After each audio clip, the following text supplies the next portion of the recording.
G'day everyone, what's up? Welcome back to Pint Party, Twitch channel designed to turn a game into gimmick into a text write-off. I'm John McLeish.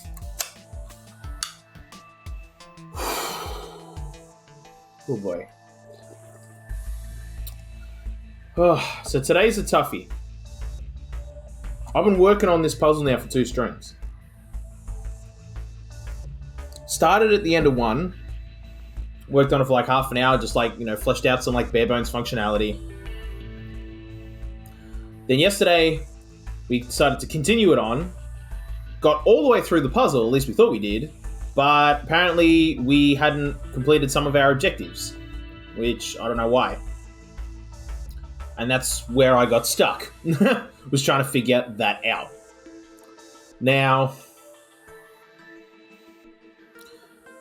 I've had some thoughts on it, and that's why, and you can see here, I started, this was our original solution, and then I started another one, and today I've started another one, which is just brand fresh new.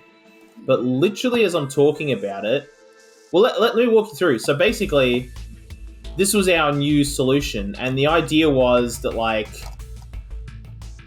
basically one Exa, its entire job would be just to send and receive information relating to Ember's account and writing information into the account. And then what we would do is, and then Exba would basically handle everything else and create clones that would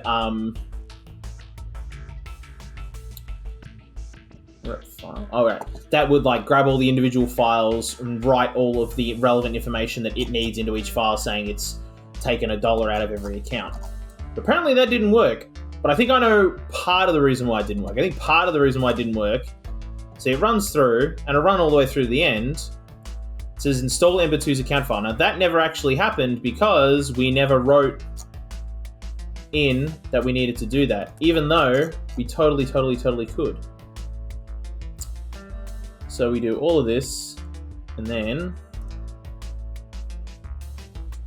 what I need to do is I needed to add in a bit of code here before we dropped the file. And this is it. This is it holding the file directory. We need to seek, basically just seek all the way to the end of the file. I want to make sure we're at the end of the file, and then we're going to copy 301 into F. So that's the name of the file. That's, oh sorry, no, not 301, sorry, blah, blah, blah. Copy 300 into F. That's the, unless, did I do that up here? No, I didn't, no. So that should, and I think that technically installs a bank account into the file. I did a little bit of testing for literally 6 seconds before the stream started. And that's what you need to do in order to get this objective. Here, install Ember 2's account file. You need to write the file number into the directory. And you can just write it into the end of the directory. It's totally fine. So if we get to here, so we did that. And then we're sending over the counter. But apparently, we still haven't installed the file. Oh, wait a minute. Is it because... Wait, why is now that one getting stuck? What the heck? What the heck? Apparently I broke it. I broke it by adding 2 lines of code. I just completely broke the thing. Okay. How the heck did I break it? Because all I did was just do that. Unless, am I grabbing it again? I am.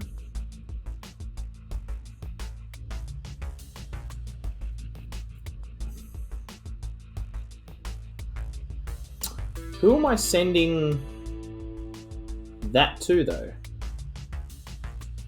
Because I thought, or unless, is this sending a counter over?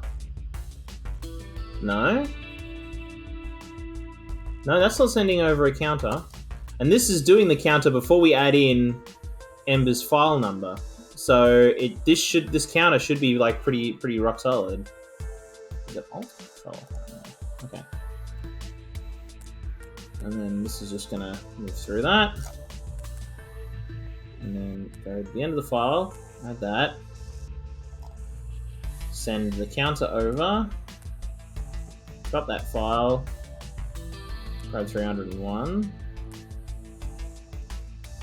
I think what's going on is it's technically not installed until it's been dropped. So we need to drop the file and then do that. Okay, well, we're not going to keep with this solution then. We're just gonna start again. Because my thought is one exa.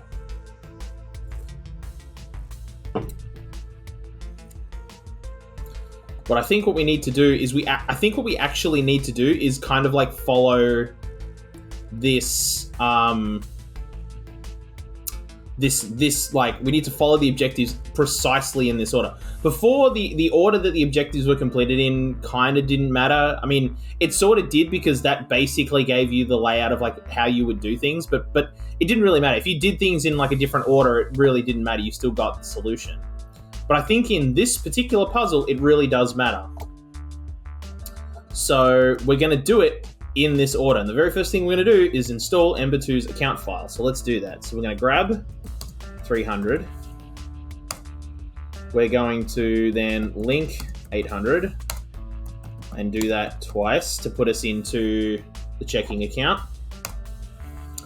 Oh, wait a minute. No, because that's only got... Okay, I thought maybe we needed to put it into the loans account, but no, the loans account only has those files. It doesn't have any of these files in it, so it doesn't matter. Never mind. Okay, then we're going to drop the file. We're just going to like drop it in there and grab 199. We're going to go all the way to the end of that file, and we're going to copy 300 to that file, and then we're going to drop that. And I'm going to do a noob step just because I want to go all the way to here. I want to see if this... Yep, that does it. Okay, so that installs the account file. Okay.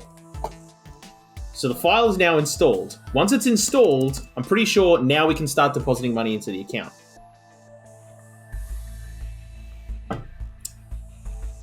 So the question then becomes, how do we do that? And I think I was pretty close to what I needed to do in the last puzzle, like having that core functionality working. But I think the way I did it in the last puzzle was that, yeah, see, it was creating exit. This thing was, well, one of the thing that was creating exits was just constantly bashing them out. I think what I need to do is build them one at a time, have them all do their thing one at a time, and then go to the next one. Which basically means everything happens in one exa, for the most part. I still don't know how we're going to get credit and debit. I think what I might do is actually... Wait a minute. I might... Do you know what I'm going to do? Well, I'm going to grab the file. This exa is literally going to exist for like 6 seconds, because it's going to grab 301, and we're just going to bring it over. Oh. We're just going to bring it over. And then do that. Like, it's just, we just need the file in there while we're doing all of this. Because here's what I'm thinking. Before, I was sending 2 pieces of data to a replicated exa. I was sending Ember's account number, and then I was sending one of the keywords. In this case, I was sending the keyword debit. Instead of doing that, what I think I'm going to do is I'm going to have the replicated exa grab this file first, copy the word debit, because we know where it is. It's right. It's like it's the last one in the file, so we're just going to like seek to the end, grab that, put it in its X register, and then it's going to grab the file that it's going to correspond to, which we'll have stored in the T register. We're going to store those in the T register because we only need that file number for that specific case. Just to grab that file. Once we've grabbed it, we don't need that. We don't need the nut file name anymore because we're not going to drop the file. Okay. Now that this is installed, we actually need to grab grab 301, and we need the word credit. So we're going to copy, and we'll just, because it's the first thing there, so we're going to copy that into our X register because we need that word. And we don't need the account number because we're just going to copy that straight out of the file because we know where the account number is. It's the first thing in the file. So we can just seek to the beginning of the file and just copy that, and that is going to work fine. So we don't need to store it anywhere else. So once we've done that, we're going to drop that file. And then we're going to grab 300 again, which has now been installed, so we can just grab it it can now be treated like every other file. No, wait a minute. No, I'm not going to grab it. Okay. Oop, no. I definitely still want to drop 301 though. That absolutely needs to happen.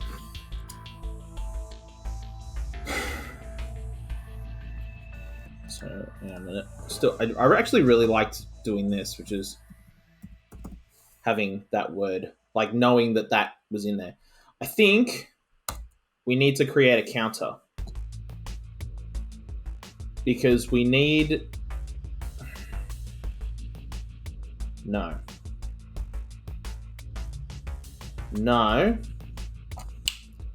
We'll have the replicated exa modify Ember's file because we can hard code a lot of those values.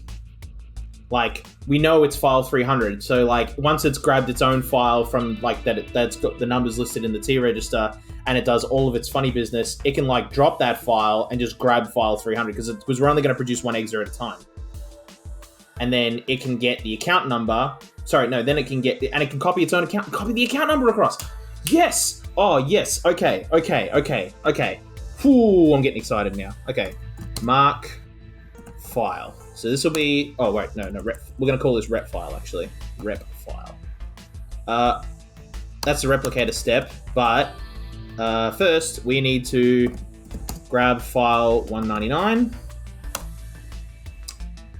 and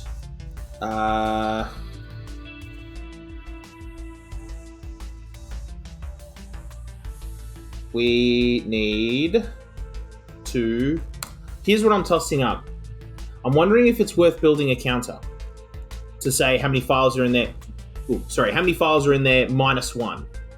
Because the last file in there is file 300, and we don't want to do any. We don't want to do anything with it here. We want the replicated exa is going to be doing all the file manipulation on that, so we don't need a separate. We don't need it to run through like this instance because this is going to write in debit. I mean, yeah, and we don't want it to do that. So, I'm also going to just check the manual real quick. So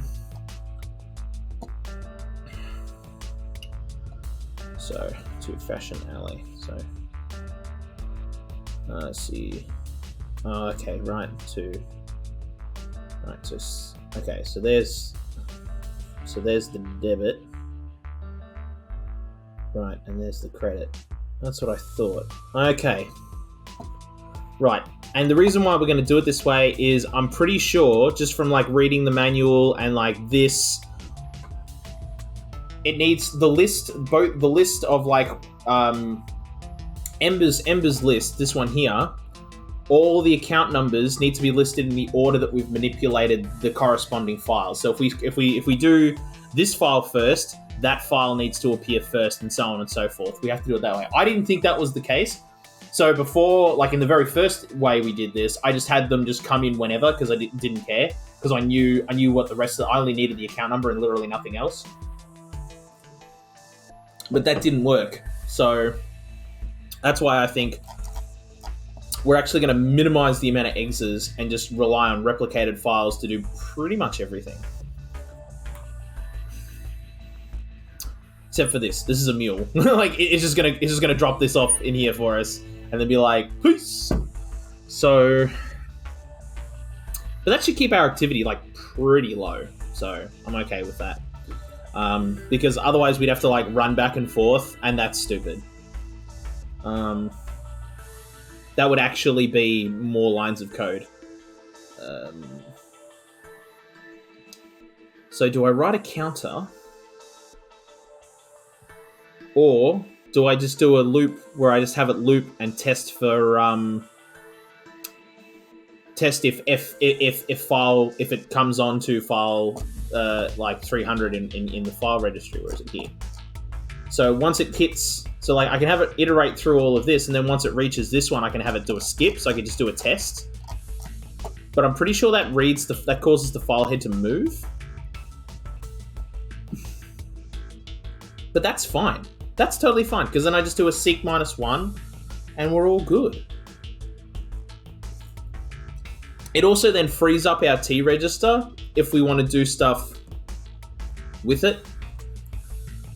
Which we actually do. No, we do, because we want the replicated exa to grab the file, do its manipulation, and then drop that file, pick up file 300, do the manipulation there, and then it needs to tell its parent exa, hey, I'm all done. We're all good here. Send out the next, send out the next exa to work on the next file, and then blows itself up. And we need our T register available to do that. So yes, okay, we're not going to build a counter, which is just a whole bunch of code anyway. That's why I was struggling. I was like, I don't want to write those extra lines of code. But we don't need to. So what we're going to do is we're going to create a loop called, we'll just call it directory. Can't believe I was like fully writing out directory. I don't even, like, I suck at spelling. Like I'm a child of the paperless office, like 100%. Like I don't know if I've never told that. I don't think I've ever told that story. My handwriting sucks, and there's a reason for it. There's actually a reason for it. It's not because I was lazy. It's not because I wasn't, well, no, it's not because I was lazy. And it wasn't because, like, I have a condition that would mean I'm bad at handwriting or anything like that. No. It was 100% a conscious choice I made as a child. Because in my primary school, they were all about teaching handwriting. They were like, handwriting and pen licenses and all of it. And they were right on it. And some of my classmates had like pretty good handwriting. In fact, my sister has really good handwriting, and she went to the same school as me. But at the time, this is, the year 1999 coming into the year 2000, the new millennium, and beyond 2000, and technology and the future and all these kinds of things. I was like, by the time I'm an adult, computers are going to be everywhere. Now, I had no idea. I had no idea about smartphones at all. I had no idea about smartphones, not in the slightest, but I knew about computers, like just desktop computers. I was like, they're going to be everywhere. And we're going to have, touchscreen sort of a things. And I'll picture like Star Trek, like where the touchscreens are like built into the hallway, right, on the deck of the Enterprise. Like that's what I had in my head. But there's no paper. Like it's a completely paperless environment. And I was like, well, then what do I need to write for if that's how it's going to be? So I went, this is a useless skill. I'm going to go and focus on other stuff. And that's what I did. And I went and I learned other things. And so my handwriting sucks. But as a result, though, I probably should have done it, because as a result, though, my spelling also sucks, because I just rely on spell check pretty much all the time. That's why I don't know how to spell. I actually don't know how to spell directory. I think I do, but I'm not very good at it. But enough about my childhood. Let's break this bank. Okay. So our directory loop. This is going to be the loop where we're going to we need to create a replicated file and send over any appropriate data. Okay, so what are we doing? What's the very first thing I need to do? The very first thing I need to do is do a test. So I need to test if f is equal to 300. Okay. And if it's true, we're gonna have to jump somewhere. I'm probably just gonna make an end for now, because we have to do some cleanup work, but for now end will be fine. Because we'll need to delete this file once everybody's done using it. But we can't do that right off the bat. Okay. Otherwise, it's going to fall through. So that's it. See, we don't need a counter, because once we've reached the end of... We know this is at the end of the file. So once we've gotten to here, we're good. We're, like, good to go. Okay, so otherwise, we need to seek -1, because I'm pretty sure that's going to read the file. Hang on, let's do a test. So we do the test, and that reads the file. That's what I thought. So then we need to go back to the file. Okie dokie. Oh, excuse me. So we do that, and then we copy that into our T register, which is also going to have the word credit in it too, in the extra. Whatever. No, screw it. I don't care.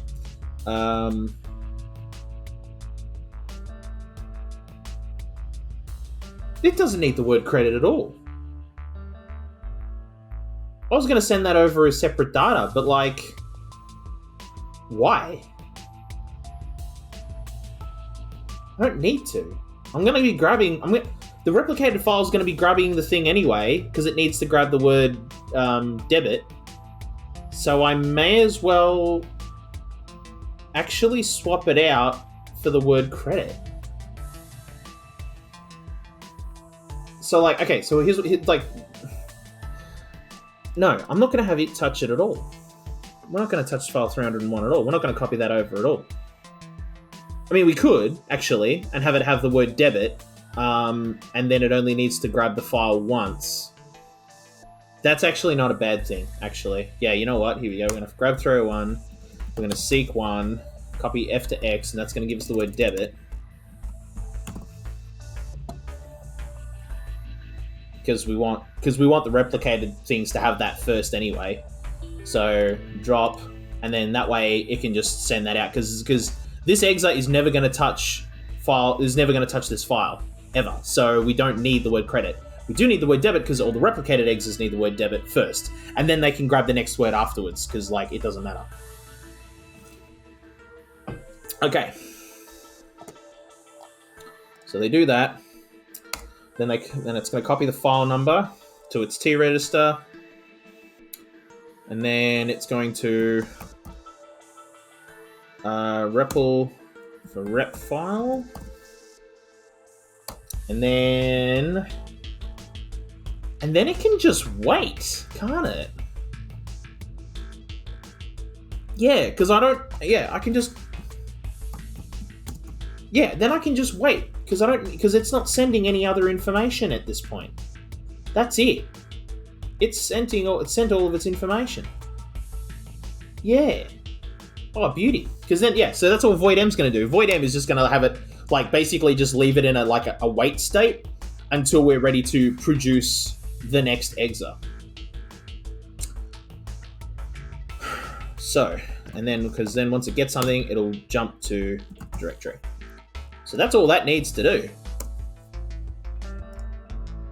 Damn. This is like crazy efficient.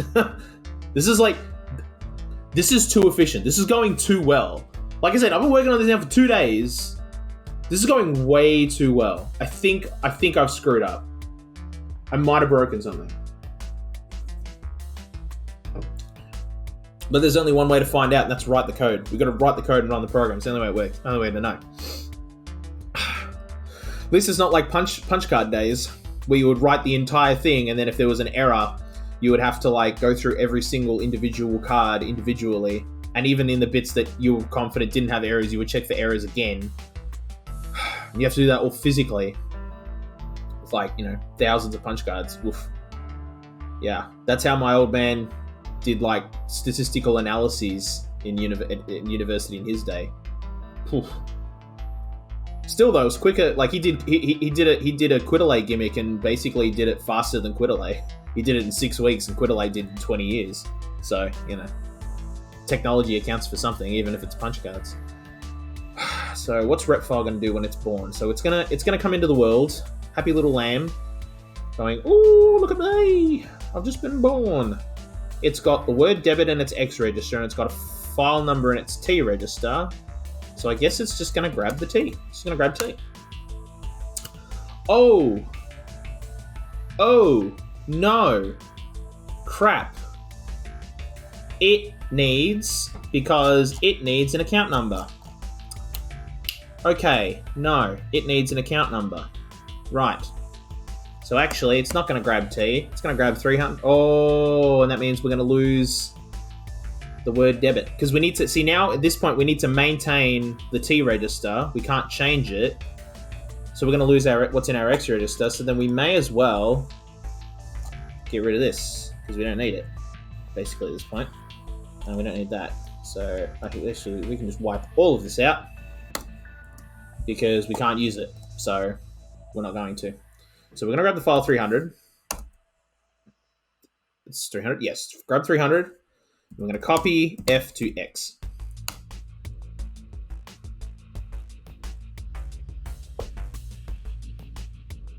We could just give it the account number. We could, because we're grabbing file 300 here anyway. Actually, what am I doing? What am I doing? Yeah, no, grab T. It'll grab T, because we're going to give it in its extra. We're going to grab 300, copy F to X, because we don't, because, it can keep the account number in the X register. That's fine. And then when it's born, it's going to have the account number. And then, oh, but then it doesn't have the word credit. Ah, that's annoying.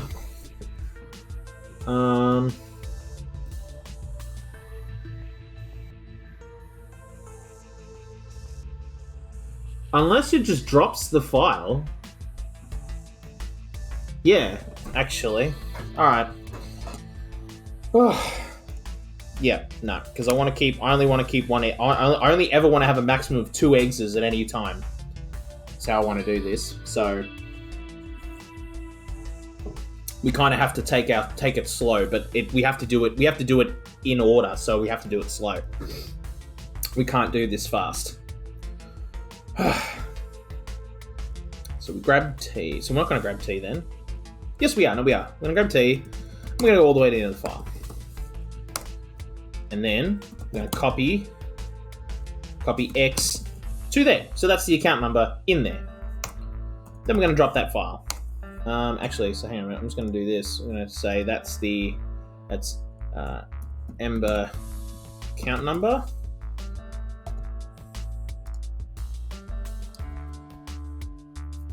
Alright. Yep, and then we're going to drop the file. And then we're going to grab 301. We're going to seek one. Might as well set it to the end. No, seek one, because we don't want to go all the way to the end of the file. We want to go to here. Seek one, and then copy that into our X registry, wiping out the account number, but that's fine. Drop that file. Grab T again. Seek to the end, which is now just after the account number that we just put in before. And then we're going to copy that into the account number. Copy that next to the account number. So copy the word. That'll be the word credit. No, it'll be the word debit. Sorry. Yes. That'll be the word debit. And then we're going to copy 1 and then copy 0. Then we're going to drop that file. Oh, wait a minute. This might not work. Because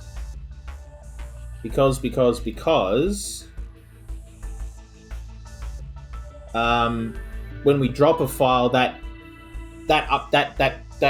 is probably what triggers the update, or it triggers the check. So does that mean I have to manipulate both files at once? What I'm wondering is if I just do that, and then it just has then like it just has the account number when I've dropped it, or it'll be one of these, it'll have it. And then I drop the file. Will the bank just look at that and go, "Why is there just an account number here and no transaction information next to it? Just an account number. Like, that makes no sense." And then like a second later, it'll fill in with information. Okay, so this might break, but we're going to try it. Okay. So then we drop that file. Then we grab 300. No, we don't drop the file. So once we've done all of this, we need this account number. So we need to seek all the way to the start of the file and copy F to X, and that will be we'll just call it file account number. And then we'll drop it. Then we're going to grab 300. Oh, damn. No, that's okay, because what we can do is grab 301, because now we don't need what's in our T register anymore. So we're going to grab 301. I'm going to copy F to T, which will just be the word credit, because it's the first thing in there. And so we'll just say that's credit. Then we're going to drop that file. Then we're going to grab the file 300. Then we're going to seek all the way to the end.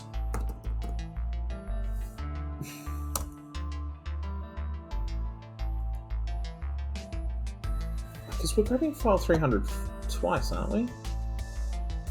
No, we're not. No, we're not, because we're born with the account number. That's right. Because it's born with the account number. No, that's all right. All right, so we go to the end of the file. Copy X to F. Then we copy T to F. And then copy 1 to F. Copy 0 to F, saying it's $1. And then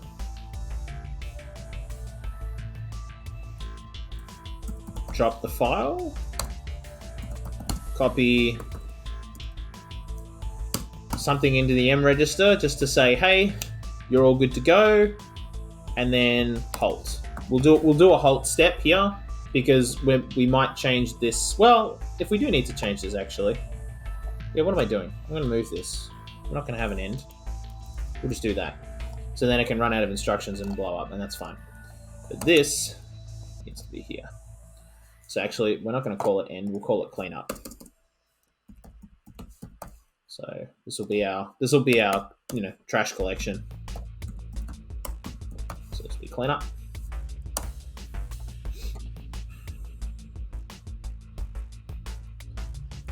Which it will drop the file directory, grab 301, wipe it, and then halt.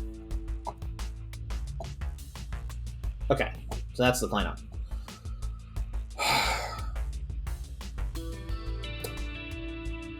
That should be everything. That should be everything.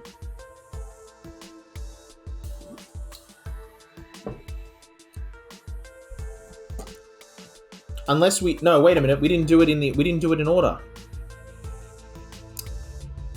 Damn it. But we can't. Well, we could pick up the file, copy information out of it and drop it, I suppose. I don't think it matters though. I'm gonna run this. I'm just gonna, you know what? Let's go YOLO. Let's just run it and see what happens. Okay, so we didn't install. Oh!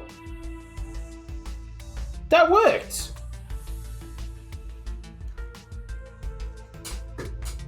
What?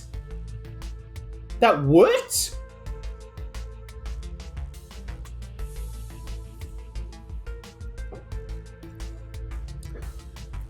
So, we can just drop and pick up the file. Because we're doing, wait a minute, because we're doing that step. We're doing that step first.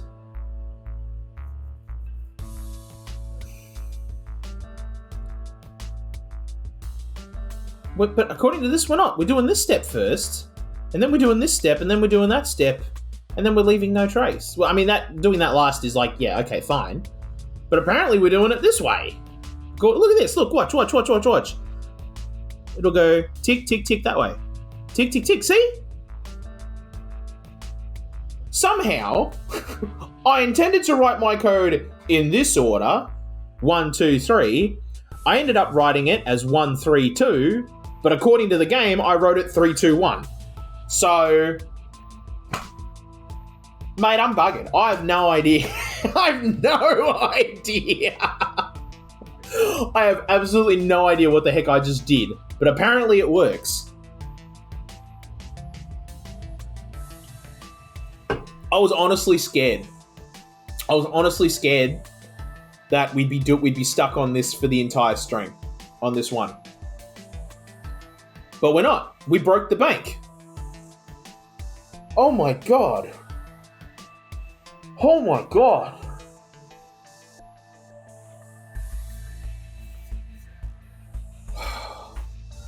I know I should hit fast forward, but I don't want to. It's a thing of beauty that this works. Look at it work. Look at it go. Look at this. And each one just runs through its code. Happy as a lamb.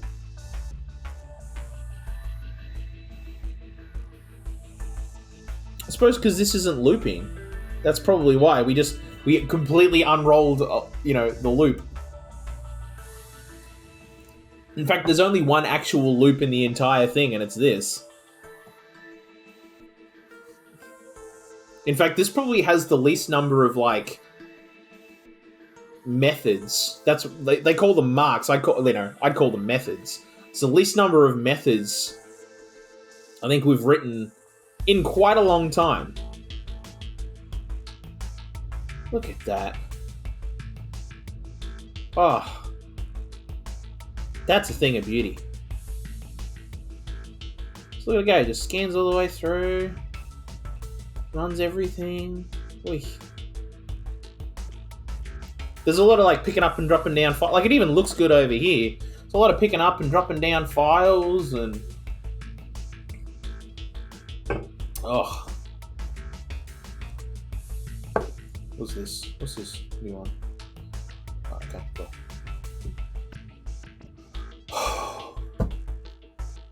Alright. I've had my fun. We broke the bank. Let's go through this. Hoi! We even put up a score, which I didn't think we were going to do. Okay, so our activity is really low. That's kind of what I was expecting.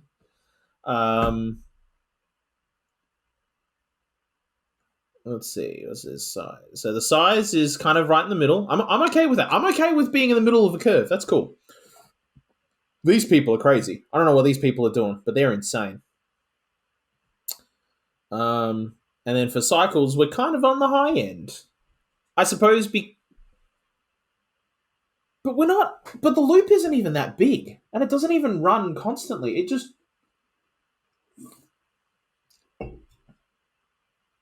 I mean, okay. Yeah. Oh, I mean, look at where it is. 288. I'm recording that GIF. I want that. Oh my god, look at that. That is just gorgeous.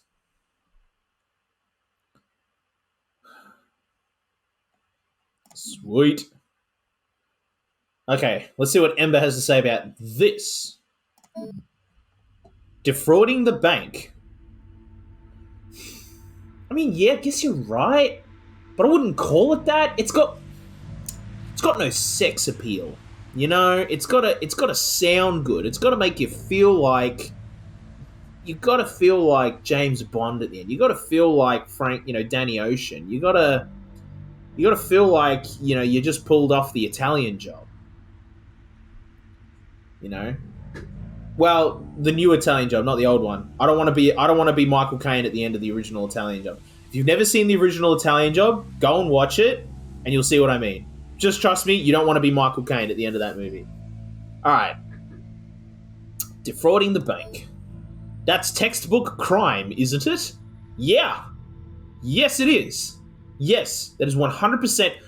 Wouldn't be the first time we did that, though. Because, pretty sure we committed some FCC violations with, televisions and the radios and stuff. Not to worry, your secret's safe with me. That's, I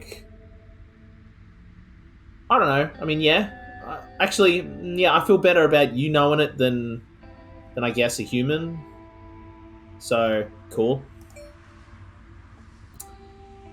I mean, I think that goes without. Wait, you're part of this too. I think that goes without saying. I don't think I need to state the obvious. It's like, although you see, they might not be a part of it because they're an artificial intelligence. Therefore, they aren't human. If we agree that they're not human, and if we also agree that only human beings can be tried for crimes, for these sorts of crimes, because we haven't had the Measure of a Man episode from Star Trek: The Next Generation yet, where Data was like, "Yo, you can't just like chop me up for bits and pieces because like I think and feel," and you know the other guy was like, "Nah, bro, you're mine." So yeah, I think technically I'm on the hook for all of it. But the AI told me to. Yeah, sure they did, bud. Come with us to the padded cell. All right. Thanks. I think we're just going to be polite. Let's play it polite. Thank you. You're welcome. I'm good at keeping secrets. I imagine you are. Okay. Oh, here we go. Got some more chats. Feels like the world is just spinning out of control lately. Like how? Haven't you seen the news? War, strange new diseases, beached whales? Not really. I keep finding containers I swear I put away out on the counter again. No offense, but that last one sounds like you, not the world. It contributes to the feeling, if you say so. I mean, it kind of does. I mean, like, you know, when you think you put something away, but then you didn't, you're like, I swear I put that away, you know? So, yeah, I feel that bit. But that's 100% on you. It's got nothing to do with the world. All right. So what are we doing next? Oh, we got another cutscene. Of medication, right? Yeah, because we just made a fat stack of cash, and of course, what do you do with your stacks of cash? Well, you know, Rusty bought a chain of hotels, and some people bought, other people bought sports cars and what have you, and I guess we buy medication. Okay, well, let's see. Hopefully, wait, is this? No, this is Nivis, not our next door neighbor. Sorry, I was thinking about our poor neighbor that we put through hell, and I thought they were going to deliver the. No, it's Nivis. Okay, let's play this cutscene. Delivery. Thank you. Nivis hands me the medication. Brilliant. This time it's the real version that was liberated from the drug company.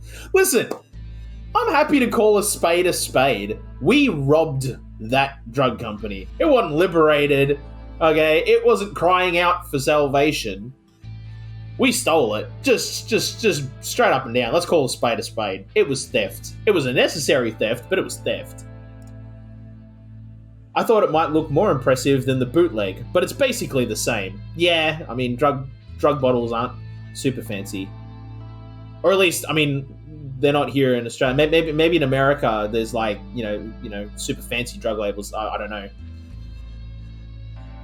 I kind of want to do a cursory Google search and be like look up like graphic design positions at drug companies. Like, does Pfizer need a graphic designer for like the next generation of Viagra pills? To be honest, I thought I probably wouldn't see you again. I mean, it was a pretty hairy. It was, things got a little hairy. So yeah. Didn't think you'd be able to put that kind of money together. Oh right, yeah, that. Well, I'm hustling. Every day I'm hustling, just like the song says. So whatever you did, respect. That cuts both ways, my dude. Respect to you too for your hustle.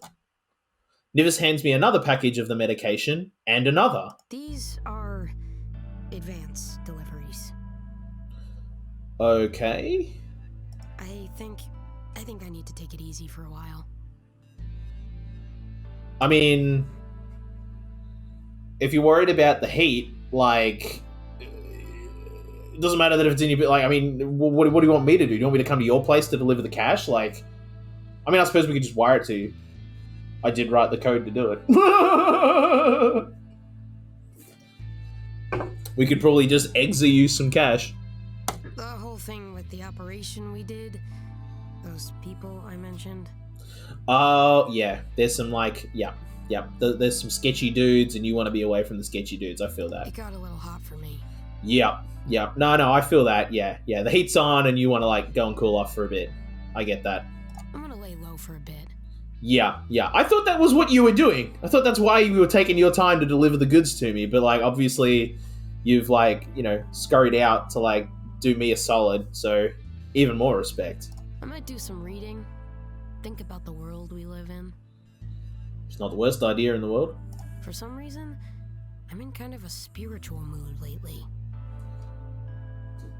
Yeah, cool.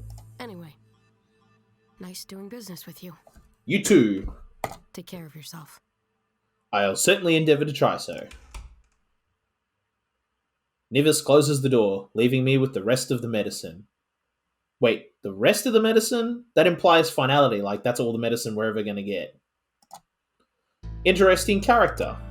Everyone's doing what they can in order to survive. Laying it on a little thick there, Zach, but alright.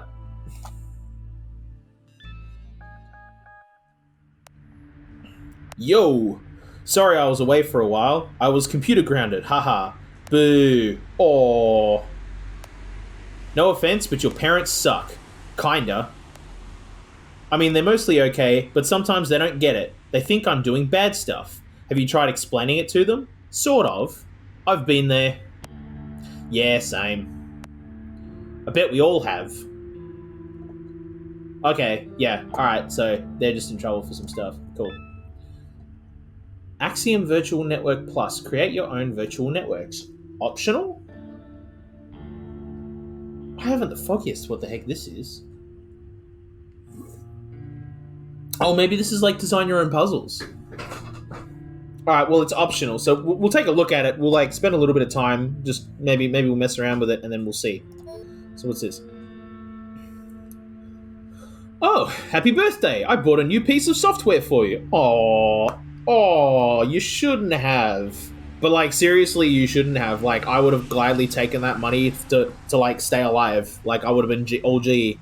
But, like, oh, thank you.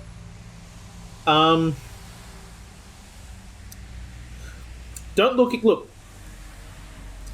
I've actually never personally been in a situation where someone thought it was my birthday when it actually wasn't. I've had people mistake me for other people. I've had people call me by the wrong name. I've never had someone mistake me for my birthday. So, but I feel like if I was in this situation, the old verbiage, don't look a gift horse in the mouth, kind of applies. Even if the mistake was theirs, maybe you just take the gift in grace and you say thank you and you don't embarrass them, and, like, maybe you go and find the person it was intended for. Or don't, and just accept that you got a nice thing, and maybe then you just do something nice in return. And you just accept that that's the thing. Okay. Thank you. I'm just going to be polite. Thanks. This is a virtual network creation tool. You can use it to design your own networks. Maybe you could get someone to try to hack your designs too. It's all installed and ready to go. Right, so it's build your own puzzles, right. The only non-pirated program on your computer. Oh, okay. Oh, yeah, well, yes, actually. Well, I don't think the eggs are technically pirated, but okay. Remote networks, personal networks. Oh, I see. So you can download other people's puzzles and try and hack them, and you can make your own. Oh, that's neat. And it's all inside the interface. Let's have a look at what creating your own virtual network looks like. I don't even know. So, edit. Okay, it just brought up a file explorer. Okay, so when you create one, it just creates it as a JavaScript file. That's interesting. But no, I want to open it. Hey, open it. Like... Oh, okay. You just double-click it. Cool. Oh, I see. You can't create them inside here. You've got to... This is it. Oh, okay. I think I get it. Hang on a minute. So wait a minute. If I go edit, and that'll just open up. Okay. So hang on. Let's open this with. No, I don't want to. Well, no, I don't want to do it with any of that. Wait a minute. I've got Visual Studio Code on here. Why is it only saying Visual Studio? That's the default one. No, I've got. Anyway, I don't want to open it with either of those. Anyway, I want to open it with Well, wait. Or is this gonna? Hang on. I don't even know what the default program is. Doesn't matter. Anyway, open with. Choose another app.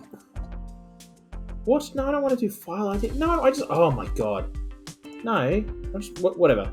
I literally just wanted to open it in Notepad, which you can absolutely do. There we go. Bloody Windows. Okay. So what's it done in here? Okay, so we've got. Oh, I see. And there's separate scripting documentation on their website. Hang on, I'm gonna see if I can bring this up for you. Hold on. This will be a bit awkward. It's gonna be a little awkward. Can I just do because I'm doing this live? Okay, so yeah, instead of that, oh, can I not edit that here? Wait, can I just like create another screen share? Oh, I see. Whoops. Hang on. No. No, we're gonna do this.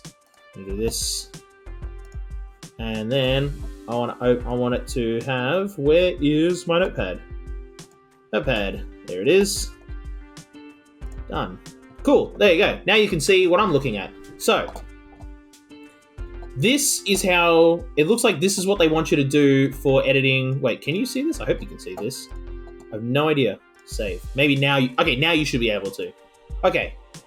It looks weird, but like it's Notepad. Like whatever. You know what Notepad looks like. It doesn't matter. All the important stuff's over here anyway, so it's fine. Okay. So, that's cool. I wonder if that's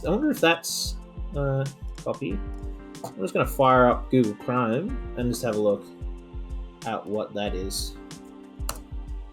I'm just wondering if they've created. Oh wow, they did too. Oh, that's awesome.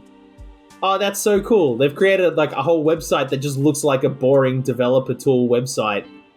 That's like, yeah, it's a whole separate. Yeah, cool, and it's got like a side page with like Axiom OS and Exodus, and oh, that's so sick. They've just created this kind of really kind of like it looks like an engineering document. Like it really does look like a website for like IT, scripting people. It's a business facing website, not a customer facing website. That's cool. I like that. All right, cool. And this is where you could do some like real like mucking around. Okay, so we've got a bunch of functions. So get title, that's pretty straightforward. Get subtitle, yeah. Get description, yep, I saw what that did. Okay, hang on a minute. I'm gonna create a new one, and then test. Okay. So that's get title, that's get subtitle, and then there's description right there, and then we've got a function here called initialize test run, and it's passing in an argument test run with a variable target host equals create host. And create host. So okay, so this is so obviously. Okay, so test run is the argument that's being passed into it, and inside of there is just a variable that has target host, which is referencing this method, this function.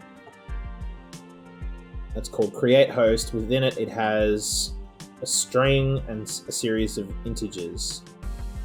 Create host target 5033. I have absolutely no idea what that responds to. But I mean, that being said, though, we're literally just like looking at the thing. Like, we're not. I mean, I didn't actually like read the documentation. I just kind of like looked at the website and just admired kind of the silliness of it. Well, not the silliness of it, but the fact that it was like there at all, and that they'd done it all up just like they did the manual. I appreciate that. So I'm guessing that probably, if I had to guess what it does is it's creating this, because it's got a name, target, and I think that's what the string's corresponding to, is this, and then I don't know what 5033 is, because that's a 3x3 square. So I thought, 3x3 and 3. So maybe the last two. This is kind of fun, just to kind of like, reverse engineer this. These last two, I think, are the X and Y values, which give you like how large the grid is in the host. 5 and 0 though, don't know what that is.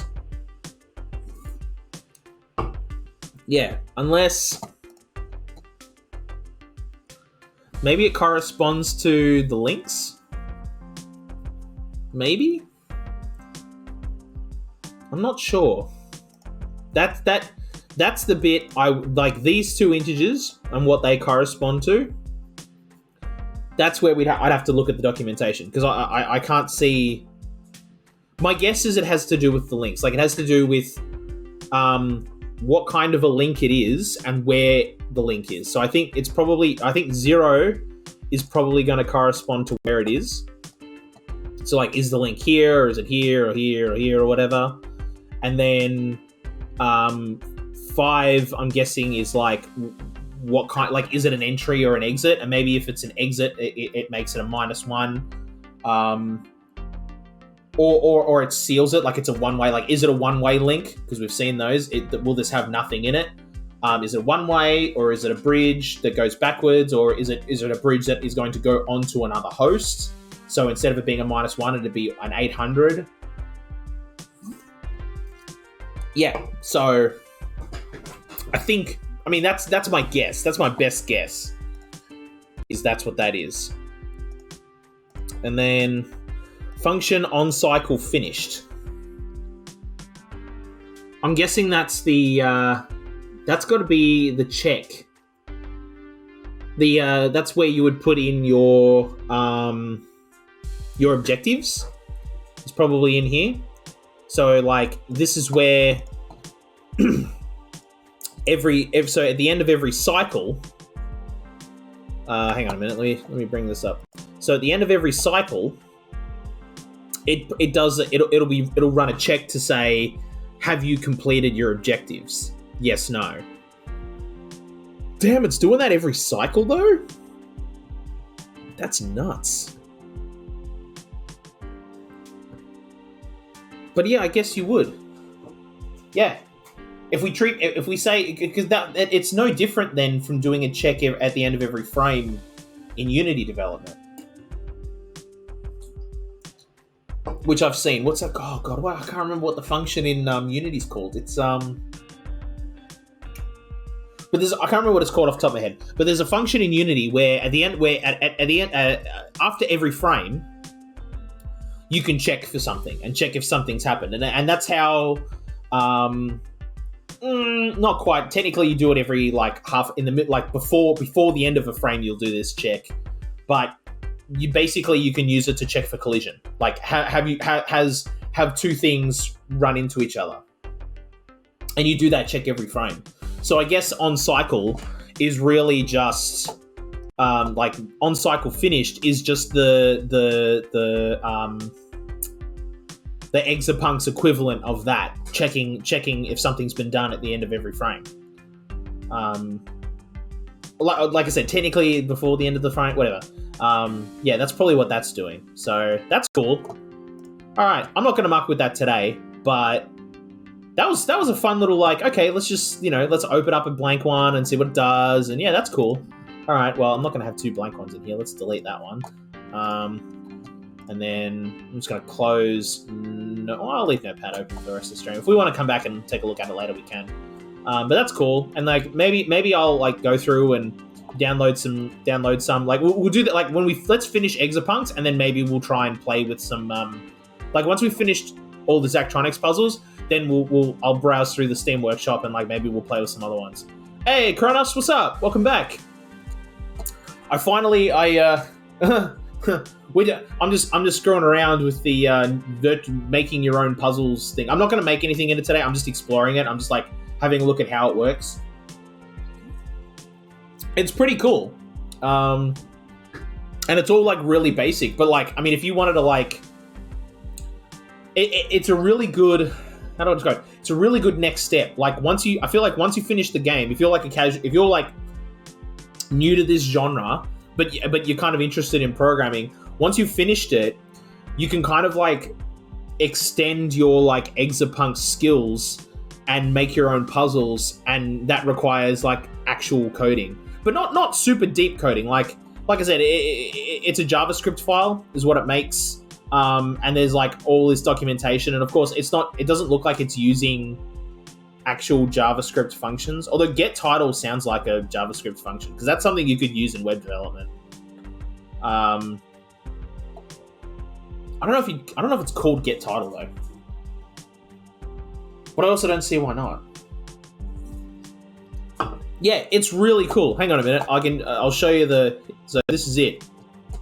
I just opened it up in Notepad after like struggling for a minute to get Windows to do that, because it doesn't open JavaScript files by default in Notepad, but for some reason it's refusing to acknowledge my I've got Visual Studio Code on here, and it was just like, nope, I don't know what that is. I'm like, would you like Microsoft Visual Studio? It's like, no, I don't. No, I want Visual Studio Code. I've got it all set up for JavaScript, because I like played around with JavaScript for fun once, so it's all set up for that. Nope. So whatever. I just opened it in Notepad because that's fine, and honestly, it worked out better. But yeah, that's it. That's what you get when you start a brand new puzzle. It just gives you this as like a template, and then you work on it from this. But let's go and work on another puzzle. So that's cool. That's like an optional thing you can do. It doesn't look like it even has a... It's not like... where is it? It's not like doing like Hack Match or something where you needed to like meet an objective. So that's cool. Oh, and by the way, we just did the bank one, Equity First Bank. This one, like...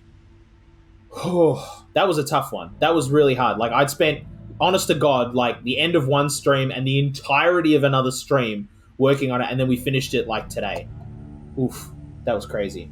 All right, what's this? The worm? Oh no, this is another? It's another one of these where you go up against the network. Okay, fine.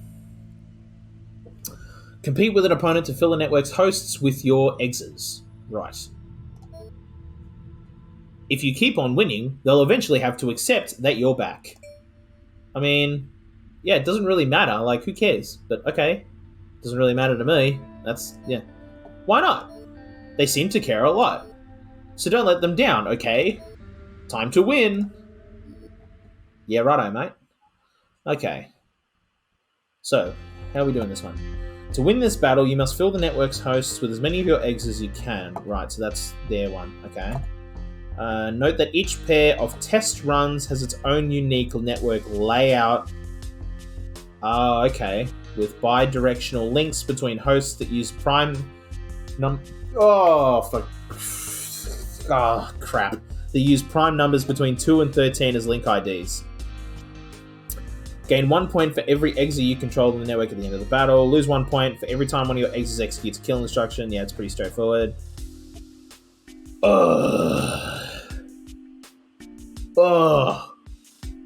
No. This means I have to do more legitimate maths. I mean, I did it once with the help of, like, a calculator.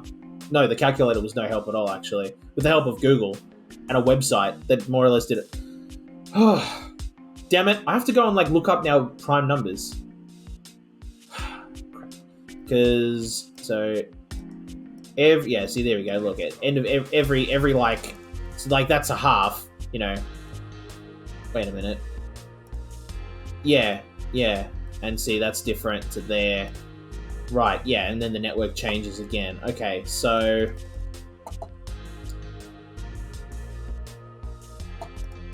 this level. Yeah. Okay, right. So I'm not alone. I'm not alone in this. Thank you, Cronus. I'm not alone in this. I'm looking at this going, crap. Okay, this is like a brain bender for like other people as well. That makes me feel better. I'm not alone in my suffering. That's misery loves company. Okay. Before I write any code down, hang on. So the links between the hosts use the prime numbers between 2 and 13. I feel like it's important to know that they're prime numbers. But I don't see how. Because I could just No, you can't just brute force it. Because I can't just start with link 2. Because it would break. And every single replicated exa would break. At that point.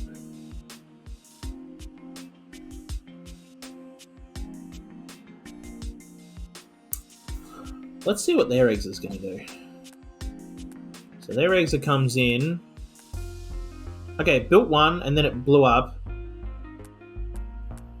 So it's building them and blowing them up, but then this one's building ones and blowing up, and then... Okay, so it's building an algorithm to move through. But it's got every exa on a loop.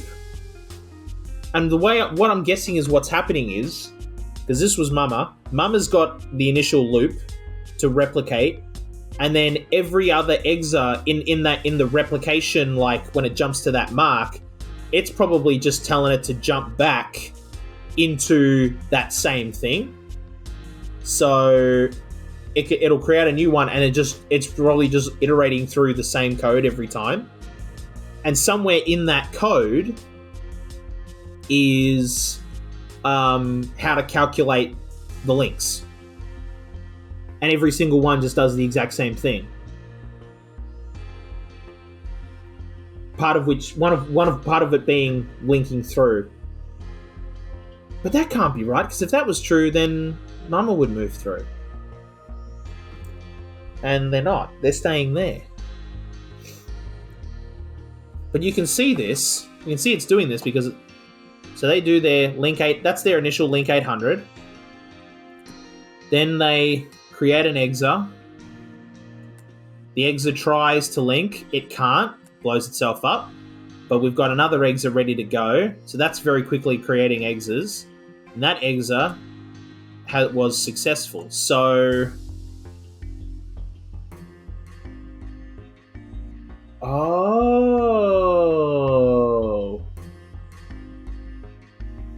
I think I know how to do this. No, you can brute force it. You have every replicated egg... Yeah, okay, hang on. I've got an idea.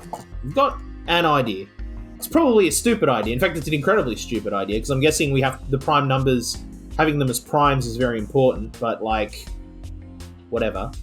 What I'm going to do is, we need to link 800. The classic opening gambit in chess. We link 800. All right, standard. It's the international. It's the standard gimmick. But then we get to do the thing. So, I'm gonna create. We have to create a loop. Let's call it link loop. Link loop. And also we need a rep step. We definitely need one of them. So we'll call it rep link. We'll call it rep link. Whatever. It doesn't matter. So we're gonna start. Yes. We're actually gonna start with 2 in our X registry, because there's no sense in I was just gonna have it iterate all the way up, but we know that 0 and 1 aren't ever going to be links. Maybe? I mean, it says that use the prime numbers between 2 and 13. Oh, wait, the prime numbers between... So, how many prime numbers are there between 2 and 13?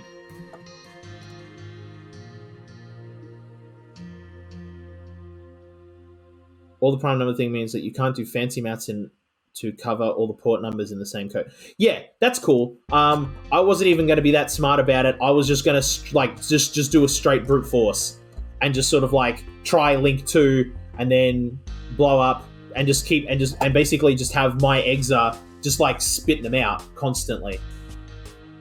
So what it'll do is it'll replicate rep link, remembering it's going to have something in its X register, and then we're going to add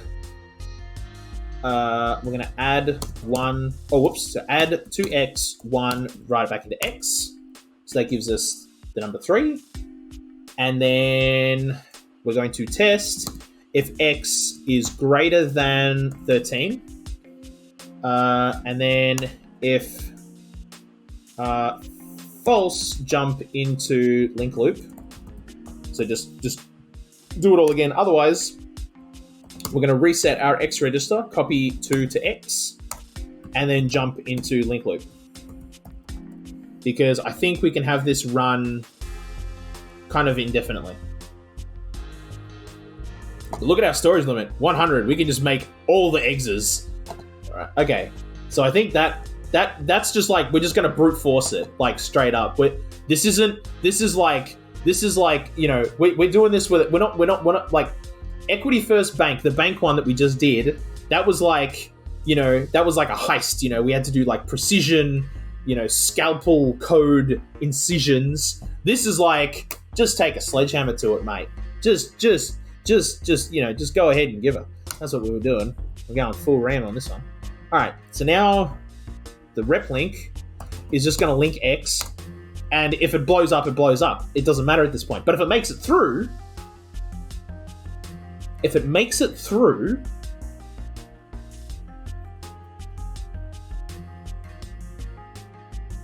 we can just have it go back to link loop. Link X, and if it works... Oh. But how do we get to the host? Wait, hang on a minute. Fill the network's hosts. You must fill... Oh, wait a minute. It's all of these ones. No, I thought we had to get over to here. We don't. We just have to fill everything else up.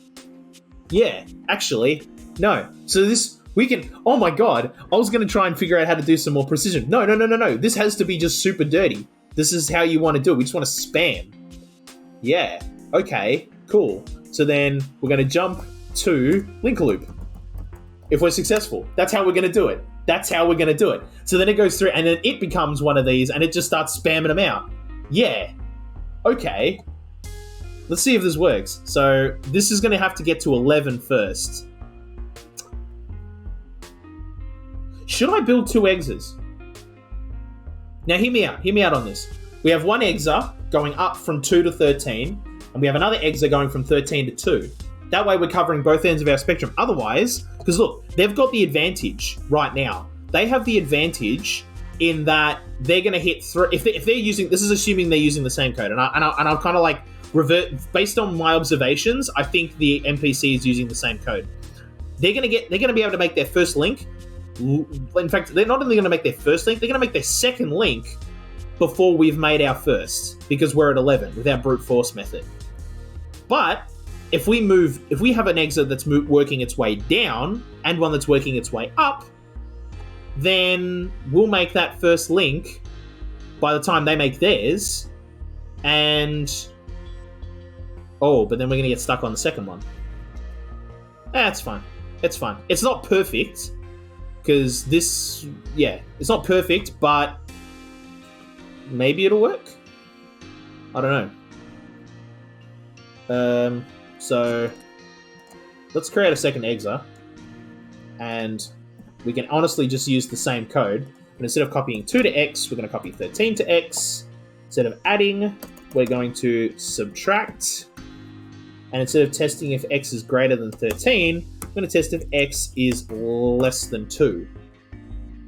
And then when we reset our counter, we're going to reset it back to 13. Yeah, there we go. Okay.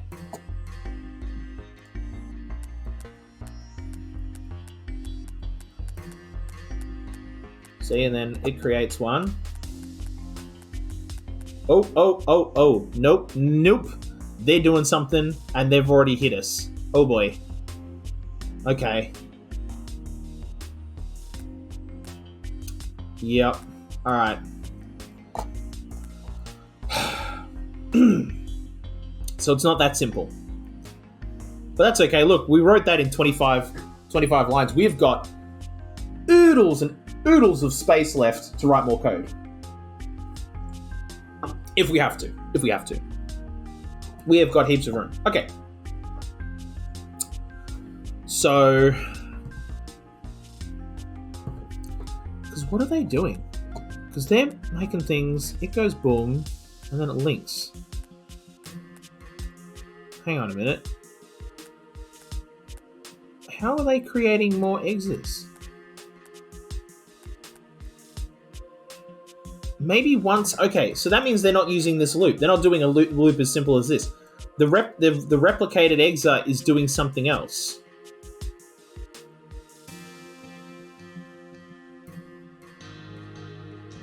Maybe what we need to do... oh, they've hard-coded the values. They're not doing a loop, they're hard-coding values. Okay, hang on a minute. That means we need to do some Googling. Hang on. Alright, here we go. Hang on. So let's just... we can look this up because all prime numbers... well, most prime numbers this low are known. Prime numbers. To 100. That'd be great. Prime numbers chart 1 to 100. Helping with math. Thank you so much. Okay, give me all the prime numbers. Okay, here we go. Right. So there's 1, 2, 3, 4, 5. There's 6 prime numbers between 2 and 13. And that's 2, 3, 5, 7, 11, and 13. So what we're going to do is... we're just going to... you know what? I'm just going to scrap this. Because we got a better way. So what we're going to do is we need to link 800. And then... we still need a loop.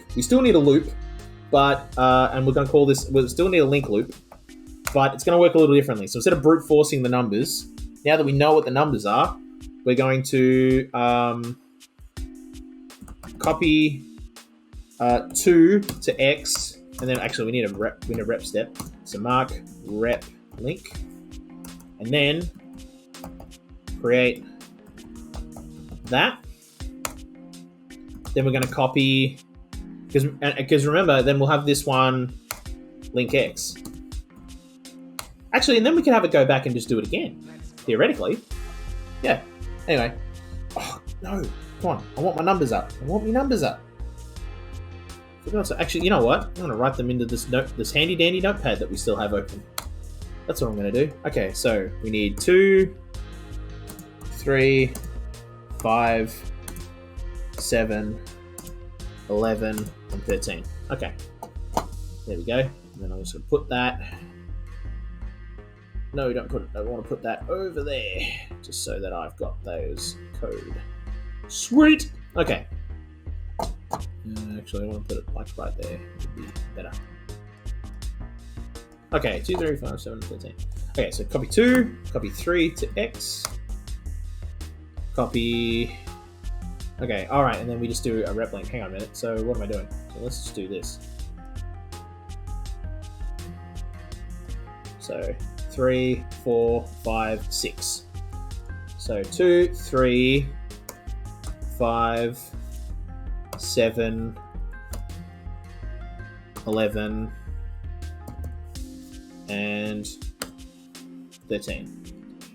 And then, once it's done that, it will jump back into link loop and do it all again. I still think it's worth having 2 exes and having 1 exa go backwards. I still think it's still worth doing. But let's make this code. So link X, and then actually just jump into link loop. We can just do the same thing. That's all it needs to do. Yeah. Okay, and then create a new exa. it's going to do literally the exact same thing, but we're going to do it in reverse. So we're going to do 13, then we're going to do 13, and then we're going to do 11, and then 13, 11, 7, 5, 3, 2. So now we've got exes working kind of across, which means we'll get through here quick. Yeah. Hopefully that works. So let's try that. So see, and because we're creating 2 exes at a time, yeah, look at that, and now we're filling up.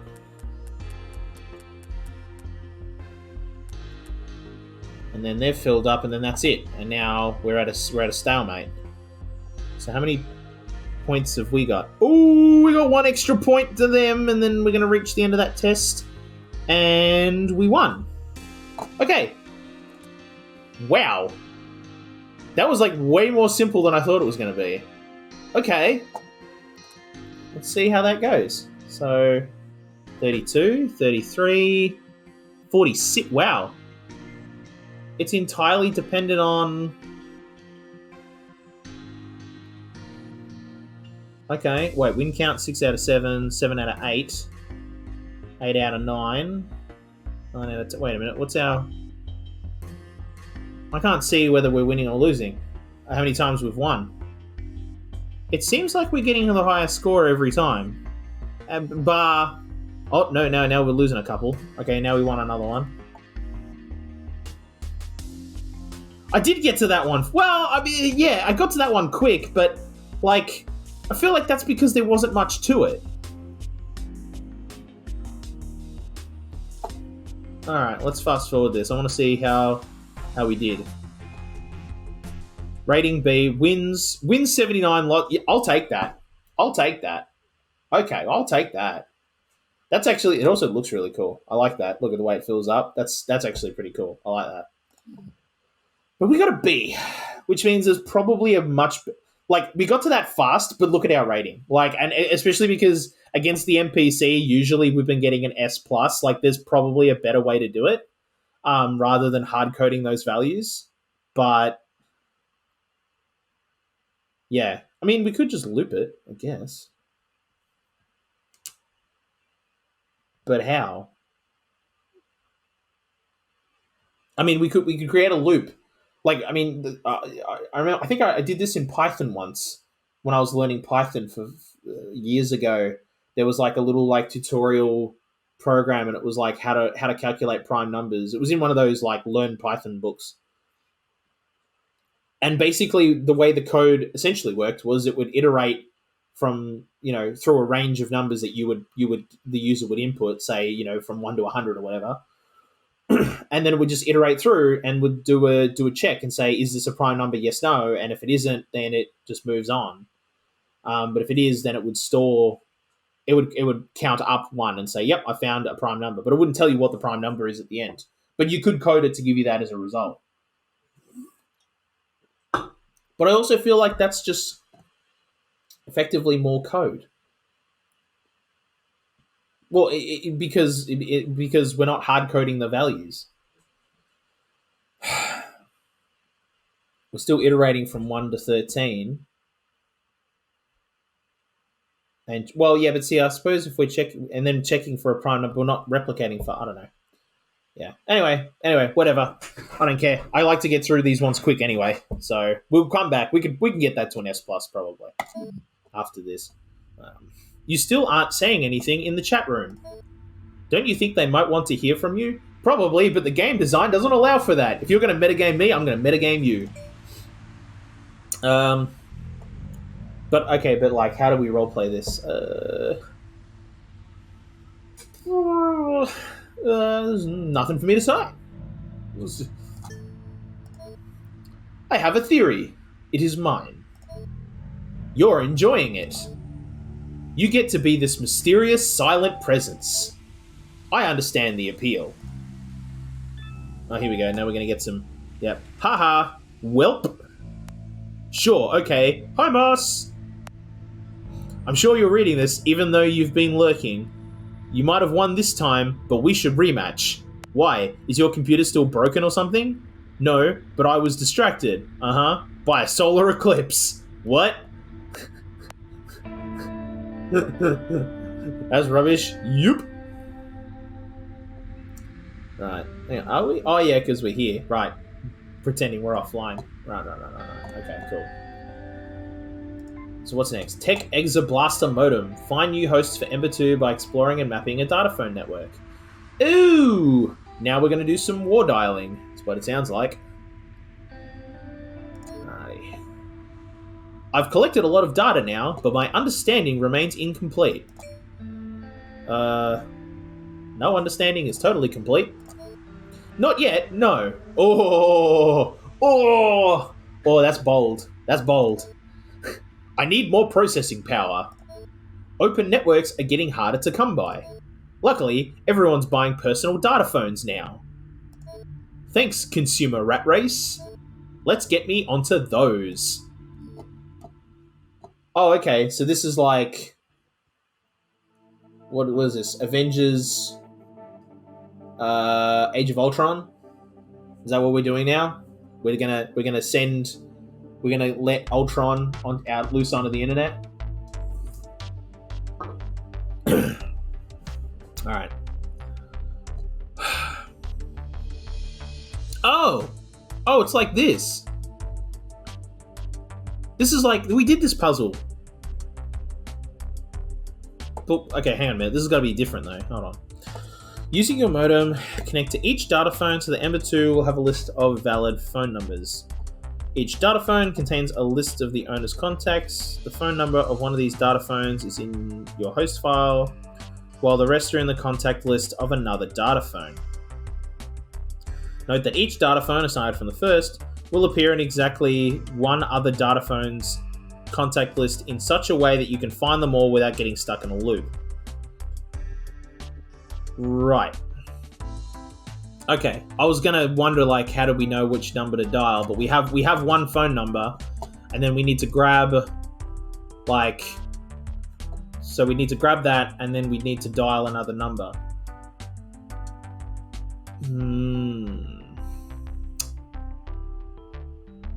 Okay. But we obviously, we need to leave no trace. So we just have to connect to them. So we don't even have to save the number, which I feel like we should do. I mean, we could. I mean, actually, there's no reason why not. Like, so everyone contains at least one phone number. And what I'm thinking is, do we need every phone number? Because if we don't need every phone number, well, no, we probably do. I think we do. I think the intention is to dial every number in a phone list, which means we do need to copy the numbers, but we don't need to copy the names. That's just pointless information for us anyway. In a normal contact list, it's very important to know who's calling who. Unless you, like, you know, give your contacts stupid names, like Dave does. So, what we would need to do then is, I reckon, well, we can't hard code that first value too either, because that's going to be different. Yeah, it's going to be different every time. That's fine. That's totally fine. We just don't put this in a loop. We do that outside of a loop. So we grab that file. So grab 300. Then we link into our phone, I guess is what you would call this. No, it's a modem. We link into the modem, which is an 800. And then, no, I'm not going to do this. I'm just going to do this as a macro. Because the number length is always the same. 1, 2, 3, 4, 5, 6, 7, 8, 9, 10, 11. So we're going to do this 11 times. And that is copy F to dial. And then that's going to end. So that way we don't need to put in any counters. We don't need to do any of that. We know that we need to do that step 11 times no matter what. So we'll just do that. We'll do it as a macro. Because that way, see, and then it just goes whoosh, bang, bang, bang, bang, bang, bang, bang, bang, bang, bang, and creates a connection. Okay. Oh, actually, that's actually a really good point. What is that connection? Is that a link 800? It is. It's an 800. Okay, cool. That's fine. Okay, so once we've done that,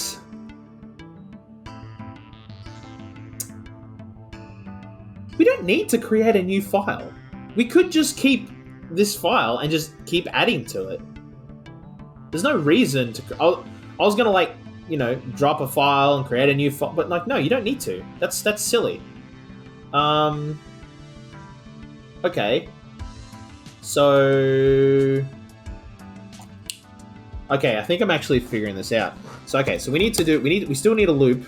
We need a loop for this to basically happen in. Mark...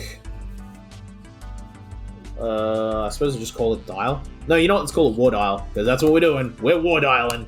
But we also need a replicated step, so we need mark, and we'll call this rep copy, because this is a copy step, basically. Okay, so the war dial is very first thing it's going to do. Well, actually, no, we need a copy step as well before we do the dial. So we'll actually, what we're going to do is we'll leave that, and we need to mark, and we need we need our own copy step actually. So we have copy and rep copy. So we have a copy step, and this is going to receive information from the replicated exa, but it needs to create. Actually, it needs to create an exa first, doesn't it? Yes, it does. So actually,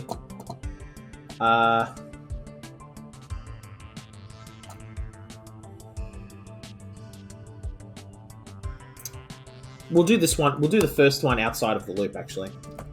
Replicate, rep copy, and then after this first one, we can then move into a loop. So the copy step will be, it'll copy. I mean, it'll just send everything over the M channel. But it's going to do it 11 times as well. We know this. This is a known. Yeah, actually. So we can just do this as a function as well. Rep 11, copy M to F at end, and we'll be at the end of. We're already going to be at the end of file 300 because once we've dialed. See, once we've dialed, we're at the end of the file anyway. So then we can just start writing it in. So that's good, and it'll sit there. It'll sit there and wait until it gets something on the M register as well. So that's great. So that can just sit there and wait, and then once it's done that, we can have it fall through into war dial, because then it can just dial that number by going seek 11 back 11, because we know we want to go back 11. Well, maybe it might need to go back 12. I'm not sure, but let's leave it at 11, and then we'll test.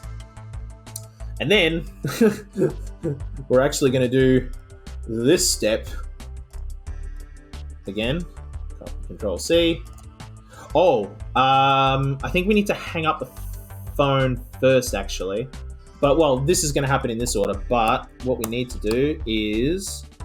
Oh, God, how do I hang up the phone again? I think it's -1. I think if you send -1 to it, it hangs up the phone. But oh, right, it's in the second issue. Modem control at the direct level. No, one of this. Modem control at the direct level. Yeah. Let's talk to writing -1 to the dial hangs up the phone. Yeah, that's what I thought. Okay, so that's because we want to do that first. So we want to copy -1 to dial, because once we're done, we want to hang up the phone. You know, because we can only connect to one at a time. So we hang up the phone, then we dial again, just like telephone, just like all telephones used to work, still kind of work, unless you do like conference calling stuff, which was a thing. And I think iPhones had a fancy way of merging calls and stuff. And anyway, this is the 90s. This is 90s cyberpunk. You call one number only. All right, so we hang up the phone, go back to the start of the number, dial that number, and do the whole song and dance again, jump into copy. Yeah. That works. Well, it might. This might have to be minus 12. I can't remember. I don't know. Okay. So our replicated exar, which is going to be sending... Oh, no. It's not going to be doing this 11 times because there might be multiple numbers. That's only for one phone number.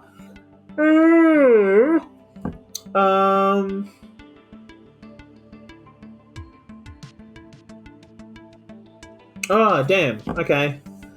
Well... whatever. We just need to make a test. We just need to make a test. Okay, fine. Whatever. Oh no, not for the dialer, sorry, for the copier, sorry. This needs to happen. This might need to happen multiple times. That's fine. So, actually... No, we can just put in the test here. We can still do that way. We just need to put in an extra step to say, is there another phone number? And if there is, then we do that whole thing again. But if there isn't, then we continue on. Yeah, well... But see, then we're not calling every number.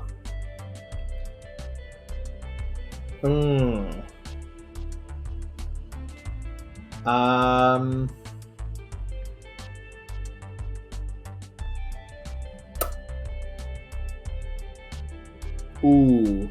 How do we call every number?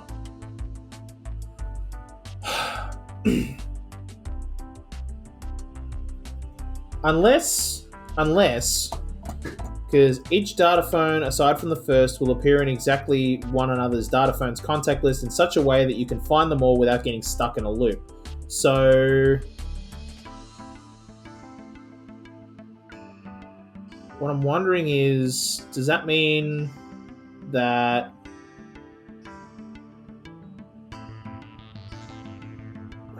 I only have to dial the first number in each one? Because if it does, then this works and we're good. In fact, we don't even need to keep the second number. We can just ditch it. We can just do the first number. Yeah. Oh, I never wrote out... We're dealing with problems that we don't even have code for yet. Okay, so link 800. Oh no, because they're all file 200. Cool. Grab 200. And then seek one, because we don't need the name, so we're just going to skip that. And then at rep, this is going to happen 11 times. Copy F to M. And then we do need to test it for the end of file. And if false, jump to... Oh boy. No. If it's not at the end of the file... Ooh.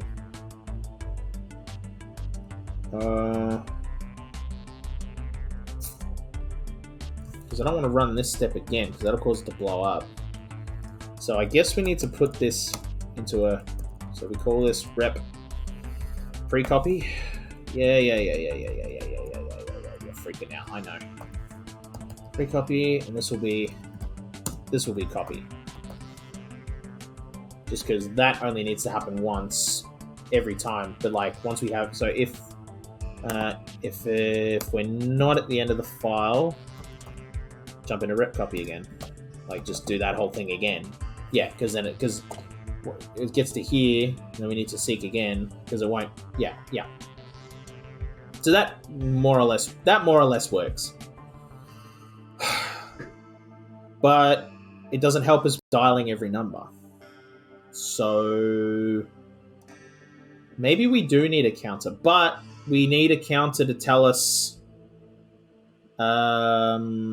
basically how many times we need to seek back, how far back we need to seek. But we don't need to have it be like 1, 2. We could have it like add a every time. So like 11, 22, 33, 44, 55, so on and so forth. Yeah. But we also need to like run through this step multiple times. But we need this to say if it's at the end of its file. I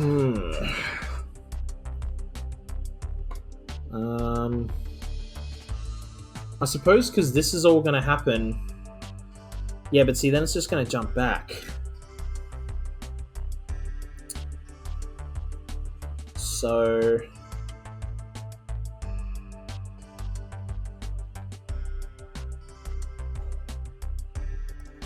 what I want to do is we need to send something to tell it to start, and we need to send something to tell it to end. Basically, we need a go code and a kill code to say we've got more numbers or we don't have more numbers. And I guess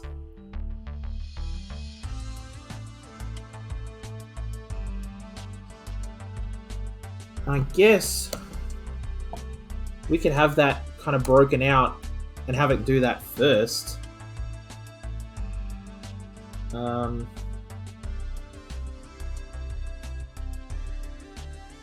So Mark, we'll call this num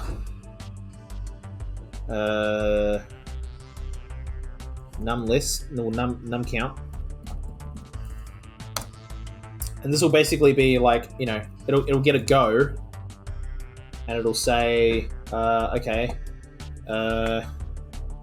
copy M to T,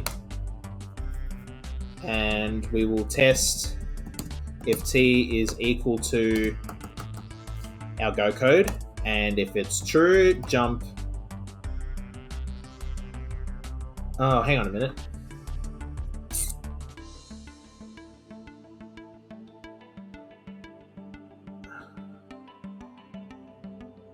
No.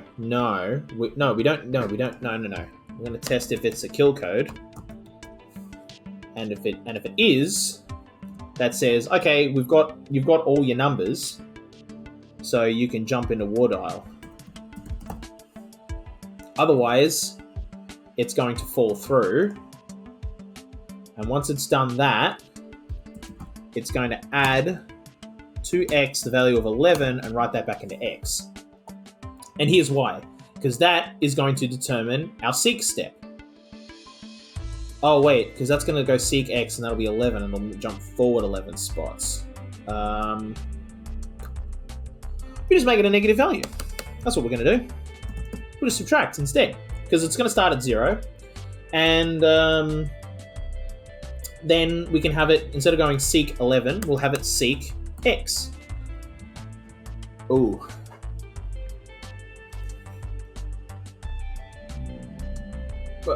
Yes. No, we will. No. Here's... okay. Because here's my insane plan.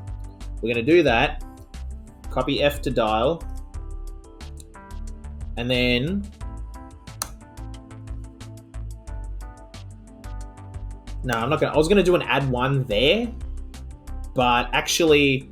that's going to double the length, the amount of code there. That'll make it from 11 lines of code to 22 lines of code. But we only need 1 line of code because we're dealing with set values. So what we're going to do is then we're going to add 2x11, write that back into X. And then we need to do...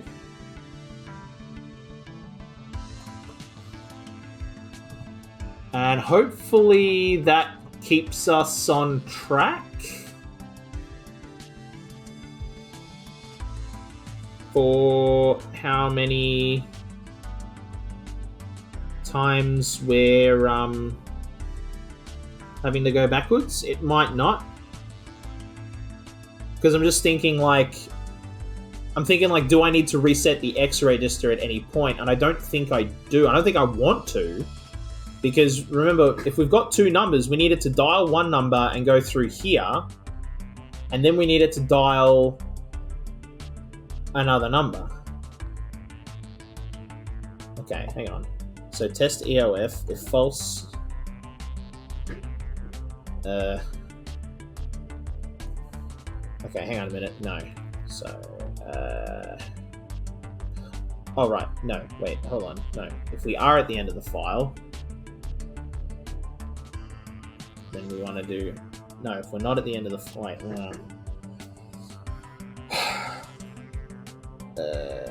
we need another mark.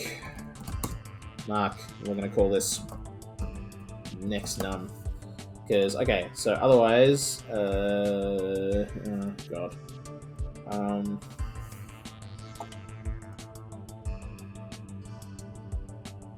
Well, we needed to send something first. Because it's going to wait for a code. So it needs to... The first thing it needs to do is copy just a go code over.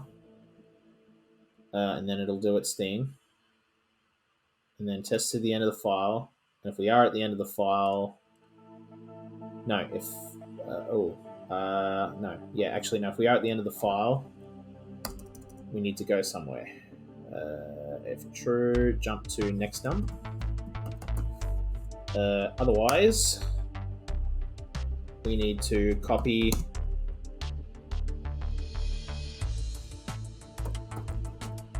that over and halt. Because that's basically the end of our code. But our next num is...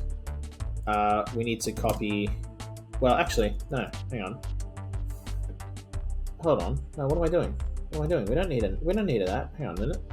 Test the end of the file. If we are at the end of the file... No. Yeah, if we are... No, if we're not. If we're not at the end of the file...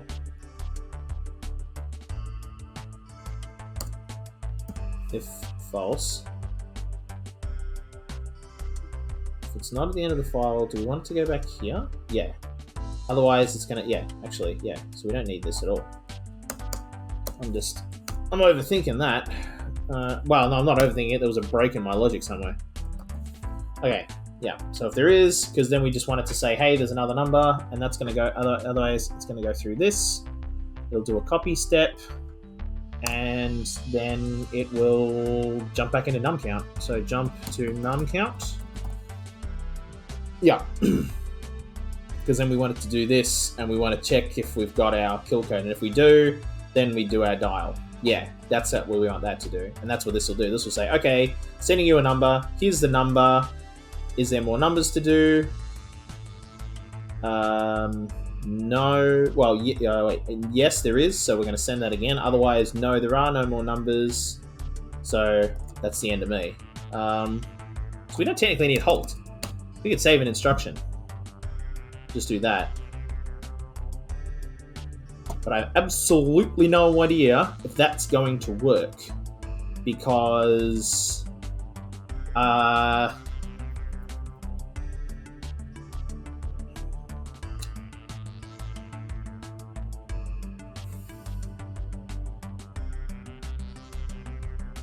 Here's a wild idea.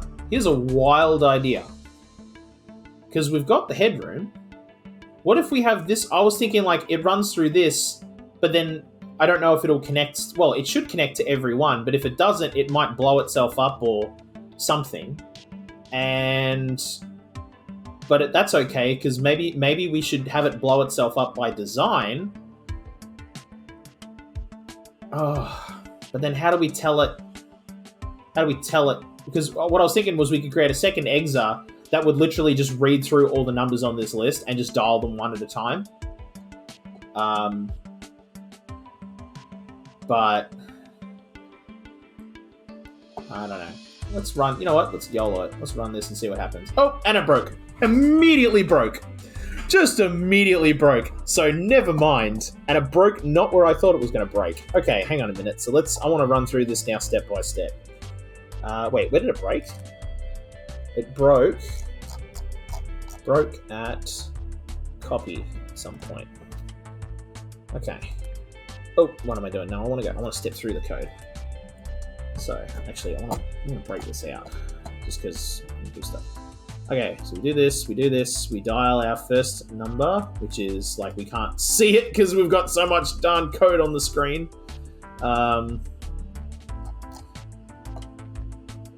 Okay, so it does that. We got a connection. So now we're waiting for a go. Oh, but it's not linking over first. Oh, that's a problem. Yeah, that's how. Okay, that's where it's breaking. Okay, for some reason. Wait, hold on. So what's it doing? Rep copy. Oh, right. We forgot to change this one. Oh my god. It's pre-rep copy now. Well, rep pre-copy. Sorry. It's rep pre-copy. Right. We were skipping over this step. That's yeah. Okay. Yeah. There we go. Okay. Oh, and now we're broken. And now we're broken again. Okay. Why are we broken? So we got two numbers. We know we've got two numbers. No. It should have gotten a kill code, but it didn't. It's now thinking there's another number it needs to do. Okay, how many numbers are in that one? Because that was the one we were doing. Hang on, is that the one we got up to? Yeah, we got through that one, and then we got through here, and then we blew up. So... Oh, and it's copying those values in. Oh, that's bad. Why are you copying those values in? Copy M to F. Yeah. Test if that equals that. Are we copying anything into our... No? No? No? Copy minus what? No, we're hanging up the phone. So that worked. The seek function kind of worked. Oh. Oh, okay. We seem to be dropping some frames there. Sorry about that. That's Australian internet for you. So. Okay, hang on. I want to just get through to the exa. That's. Well, no, we need to get through to the next number. No, because I want to see this work, because this is working. So that's sending over saying, "Hey, prepare to receive," and it's going, "Okie dokie, no worries. I'm prepared to receive." It says, isn't it? Yes. Okay. It's going right. Here's the oh. This is sending. Wait, did it? Oh no! It's sending the first one now, right? And then it's sending the second one, sending the third. Okay, so now it's going through the number. Okay, no worries. Did we send over Samantha Morris? No, we didn't. Okay. So now we're testing for the end of the file, which we are not at. So we go, okay, here we go. Got another number for you, which it's now waiting for. It goes, yep, here we go. Here's another number. Okay, and it goes right, and it goes, do this. Here's the next number. Right. Yep, sent all the numbers over. Testing for the end of the file, which is not. So it's saying, we're all done. And it's now ready to receive, and it goes, okay, yep, you're done. So we're not going to do anything. And now we've disappeared. We hung up the phone. We're going back 22 spaces to our second number. So that worked. And then dial that number. And then we're going to add 11 to X. So that tells us now...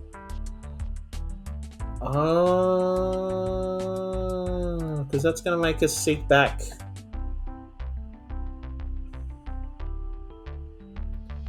That's going to make us seek back to there. Oh, no. Oh, that's going to overwrite. Oh, okay. Okay, hang on. Okay, we can account for this.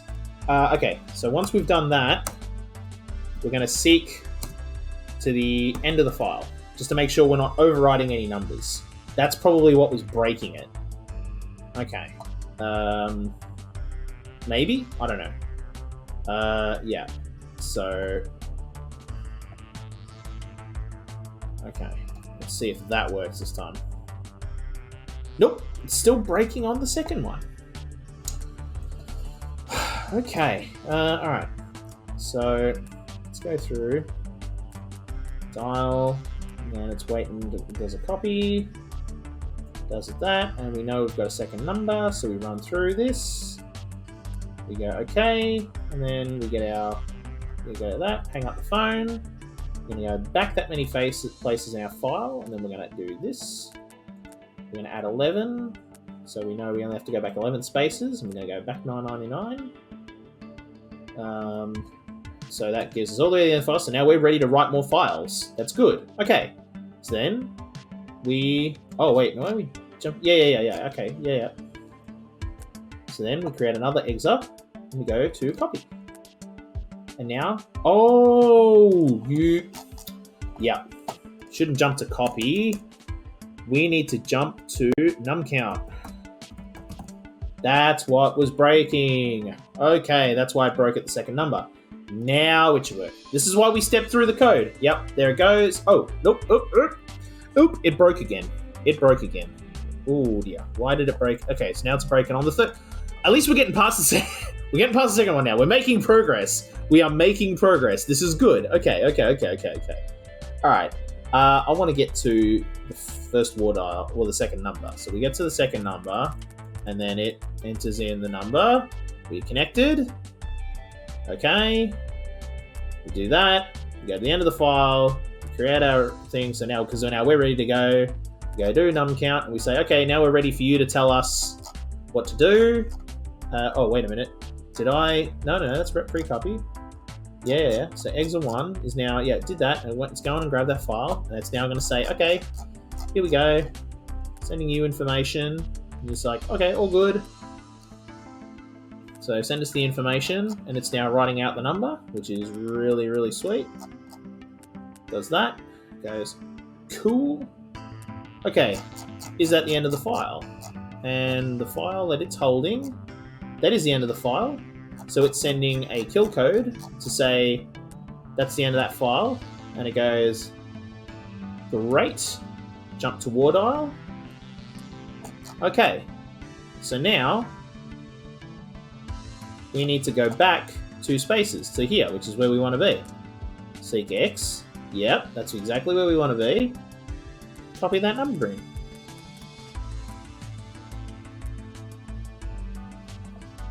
And then remove it. Yep. Go to the end of the file. Yep. Do this.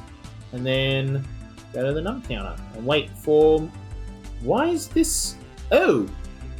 It wasn't connecting. Ooh! That's the problem. That number didn't work. I assumed every number in the book, in the phone book, would work. That they would only give you as many numbers as there are connections, but maybe they don't. I want to see what the modem status is at that point, though, actually. So, we'll do this. Do this. I'm just going to slow down here. We're going to go to our next war dial. Okay, so we go back 2 spaces. So we know. So we think this number is no bueno. So let's see. So we dial the number. Connection refused. Okay, so it's not a valid number. Right. Okay. So each data phone, aside from the first, each data phone will appear in exactly one other data phone's contact list in such a way that you can find them all without getting stuck in a loop. So maybe we don't need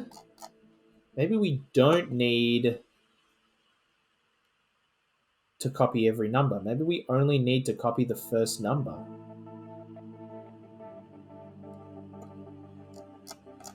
So we only copy that number, and then we only copy that number, and that, well, see, that's only got one number in it. So that's got to be a valid number. So that's that one. That's that one. And that led us to this one. Oh, I see. Hang on a minute. Right, and that's Peterson, that's Cook, and that's got... Hang on a minute. So this one had 2 in it. It said Samantha... Wait, no. Wait, we copied both of those numbers. Yeah, but then we went back to the first one. Samantha Morris in here? No? So that's the bad number, is that one in this file. So we want Peterson, and Peterson's got Ivan, and that's Ivan, and Ivan's got Westview Animal Hospital, and Eli Marshall. But Eli Marshall's, see, look, Eli Marshall's here, but the second number, the first number is Westview Animal Hospital, which doesn't respond to any of them. Okay, so we actually need to do a check if a number is valid. Oh dear. How do we do that?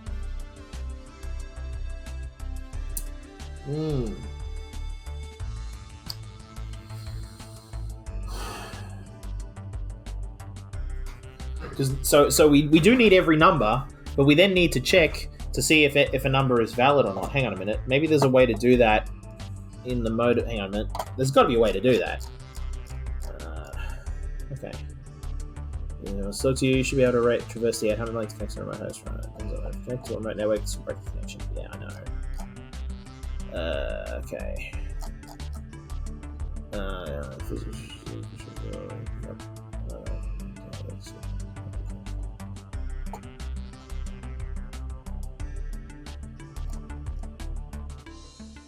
No, that's...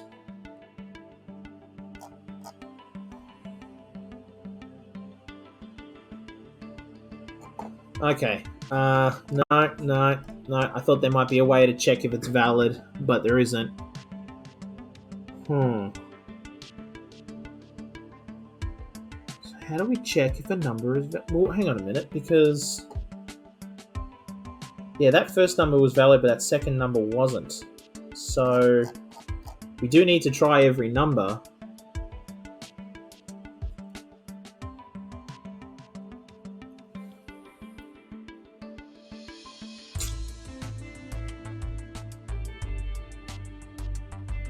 Maybe what we do instead is maybe of these numbers.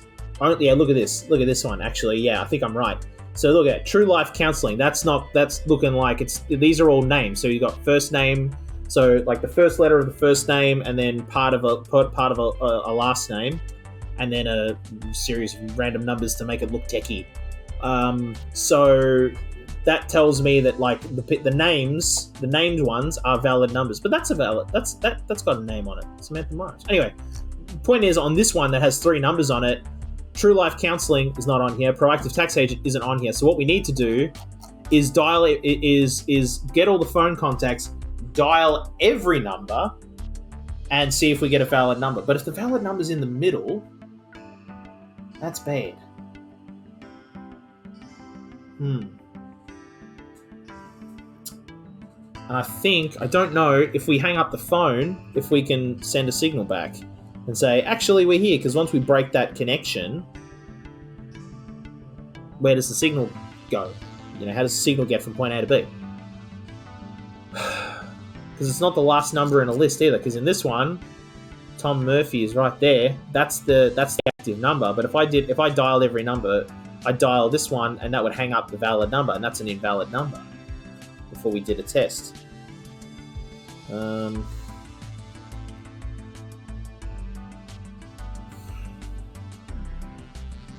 So how do we check if a number is valid?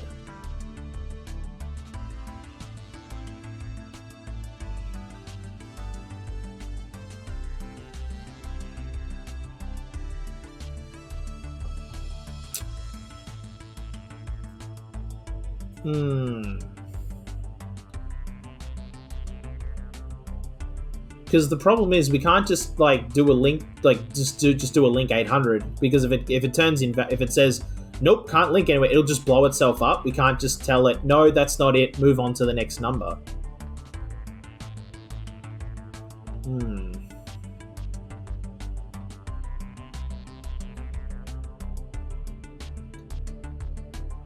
Okay. So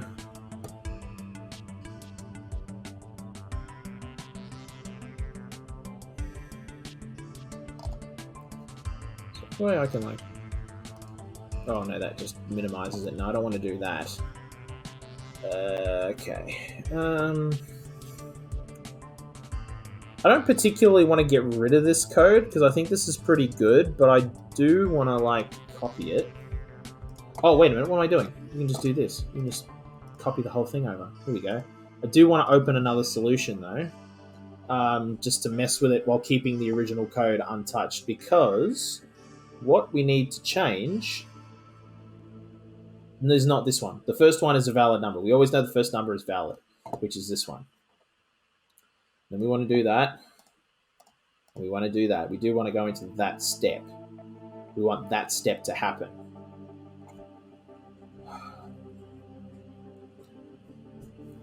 Because that's always going to lead us into like here or whatever. It'll lead us into one of these guaranteed, where we grab more numbers. So war dial then actually needs to loop.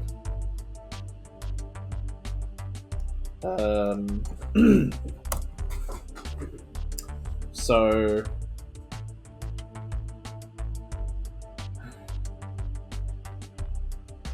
I mean, it does, but I want to make sure... Well, actually... Oh, wait a minute. What am I doing? Oh, my God. Okay. Dial a number. Dial a number. Here's what we're going to do. We're actually going to do this. Test if x is equal to 0, and if false, jump into war dial. This is what we're going to do. Otherwise, if it is at 0, we do this and we go into num count, because one of the numbers will be valid and this will be... Oh, we need a go code. We need a go... Well, that's okay. No, that's okay. That is totally okay. That's fine. That's fine. Because what we'll do is it'll send a go code, so void m, and then so it needs to, so numCount needs to copy a go code over first, which it'll just get rid of, and then send over saying I'm sending a number, and it goes, okay, is that a kill? Is that a go? Are you saying you've got a number, or are you saying you don't have a number? And we basically loop that. That should work. I think that might have fixed it. I probably didn't need to copy the whole thing and like basically open up a whole other solution, but make me feel better. Version control. Version control is important. That's what we did. That's what we'll call it. Version control. I know what I'm doing. Alright, well, let's YOLO it and run it and see what happens. Oh, and it broke. It broke. Okay. Because it's trying to send data and it's trying to send data at the exact same time. So why are you doing that though? Because you should be sending data. Oh, is it not sending it? Wait a minute. No, wait, hold on. I want to go to here. Okay, so you're sending, and then you're waiting for something to come through. Something came through, so you're going to send over saying, I've got a number for you. Here we go, here's that number. It goes, no worries, and then that all copies over. And we go, okay, are we at the end of the file? No, we're not. So we go, okay, here we go. And you are sending something over. You're going, great, I've received something. So you're going to send a number back saying, great, we're ready to go. Let's do this. Cool. And then we're at the end of the file. So you're going to, send over a kill code. That's where it's breaking. Okay, so before it sends over, so what we need to do is then void m again. Yeah, and then send over. Yep, that's, okay, that should fix that.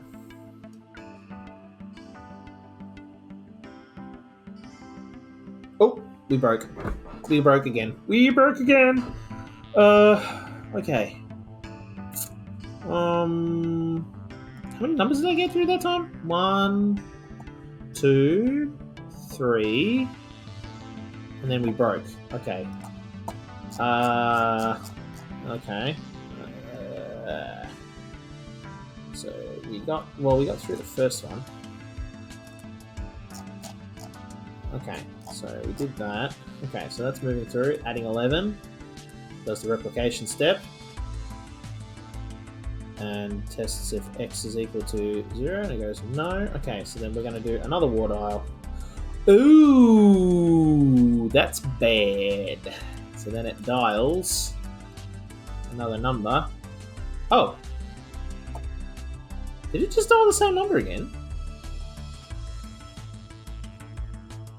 Go to X. Sent another replication step, which then blew itself up. That's fine. And it equaled 0, so then it jumped to num count. Okay. So then it's like, okay, go for it. Wait, hold on. And how many numbers have you got in your registry? You've only got the one number. But I didn't dial... Wait. Unless Mr. Peter here has two numbers? They both connect to the same place? What? Okay, then copy. So we hang up the phone. Go back to here. Okay. Dial that number, which we connected to. Test if x equals 0, which it does. So we seek to the end of the file. Go back. Okay. Oh, that's right. We got through 3 of them. That's right. So what have you got? You've got 2 numbers. You got Westview Animal Hospital, which is a bad number. We know that's an invalid connection. Then test EOF. Send over the go. Okay. We're sending over a go. Copying over the number. And then we're at the end of the file. So we go, okay. A rep copy. Send over the kill. Okay, we're out of instructions. That's what we want. And then we go, okay. So then we're going to dial. And we're going to hang up the phone. I'm going to go back to 2 numbers. And we know this is a bad number. So we dial it. And it was a bad number. That's okay, because that'll just blow up anyway. But x isn't at 0 anyway, so it doesn't matter.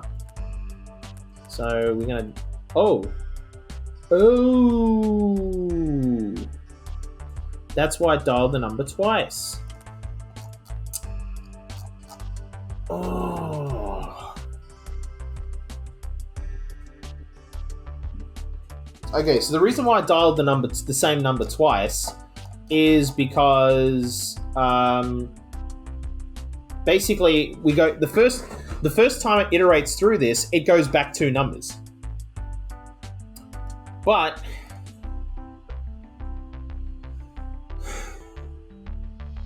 then it stays there.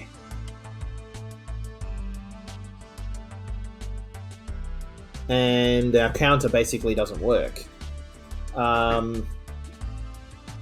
Unless what we do instead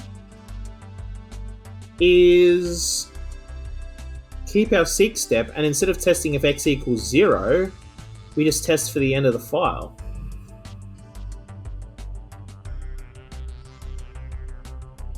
Yeah, but then we might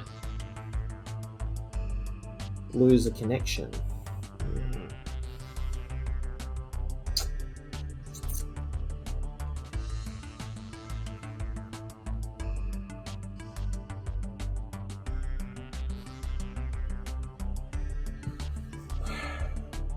See well, actually, no, hang on. So hang on a minute. So test if x equals 0, false, jump to war dial. What we need to do is actually do another seek step. We need to seek. Oh, no, not need. Seek to the end of the file, because this only works from the end of the file. not from the middle of a file. If we're at the end of this, yeah. So we need to do that, then test if it equals 0. I mean, we could do a test. I suppose we could do a test ELF too. Like, it's basically the same thing at this point.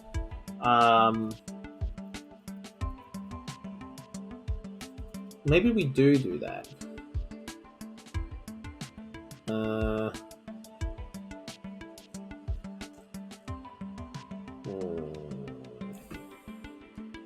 Wait a minute. This might actually be... This might actually be a perfect time for... There's a little instruction that I tried using once, but I didn't know what the heck I was doing with it. Here it is. Test MRD. If this exa could read from another exa without pausing, set the T register to 1. So... that's what we can use. So what we do is, go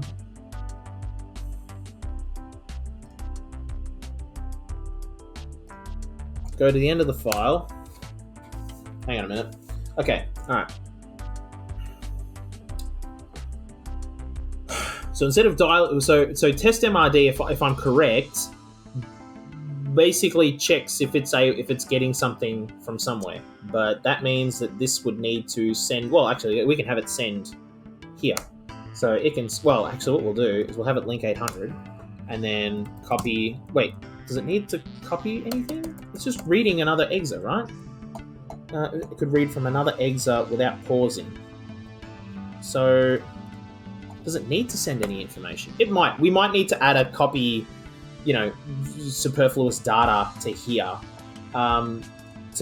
which will then be read by this. But hang on a minute. So wait, what's the code exactly? It's test MRD.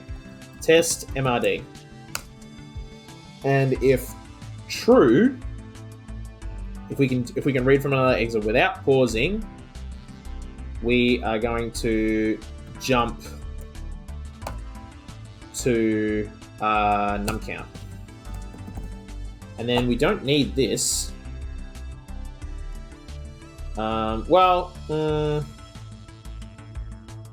Yeah, we don't need this. Wait. No, we don't want it to true. We don't want it to go true. Actually, we want it to, if it couldn't, we want it to go back into war dial and dial the next number. Otherwise, we want it to fall through. And I think that way we don't need this anymore. And then we want to go to the end of that file. Well, we're already at the end of the file.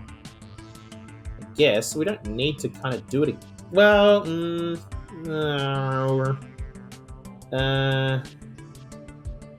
yeah, we should always end up at the end of the file here anyway, so we don't need this one. We just need to jump to num count, I guess. But that's assuming that this works the way I think it works. Which I don't actually know if it does. Okay, so, can it read without pausing? False jump to order. No, okay, so it does need to send something, maybe. Okay, that's fine. Okay, so what we're going to do is we're going to copy... I don't know, just 1, 2, 3, 4, whatever, to M, we don't care. I need test. I need to do a test.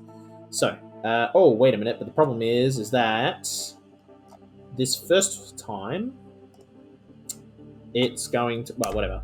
So, we'll just do that the first time. Okay, now let's do a test MRD. Okay, so, has it sent anything over? Oh, it's sending something over right this second. Oh, right, okay. Could it do something without pausing? It could. So then it's... Alright, sweet. Okay. So actually, instead of doing it here then, this actually needs to be the first step. Okay. Alright. Oh, something broke again. Okay. Alright, something broke. Okay, it's probably because we've got the extra void in there now, and that's causing it to freak. Actually, you know what? here's what we're going to do. We're going to go to mark new num. We're literally just going to make a thing for this. Like, it's dirty, but whatever. So instead of jumping to num count, if we get a positive, I'm going to go to new num. And then, because that way, because we know the rest of our code works, I'm not going to muck with that too hard. Although, yeah, because that's only happening once, so this should only happen once. That works. Okay. That dialed. That dialed. That dialed. That dialed. Oh, that dialed. Oh, oh, come on. Oh, oh, but we forgot to leave no trace. That's fine. That's fine. It connected to all of them. It connected to all of them. Yes. Now we just need to do some garbage collection. That's the easy part. Woo! All right. Cool. And we're doing this before the end of the stream. Hells yes. Okay. Oh, I totally missed that. Test time ID doesn't need another exit to have been sending. Yeah. Which we did. Yep. Got that. Sweet. Okay. So now we just need to do data collection. Garbage collection. But where do we put the garbage collection? Ooh. Maybe.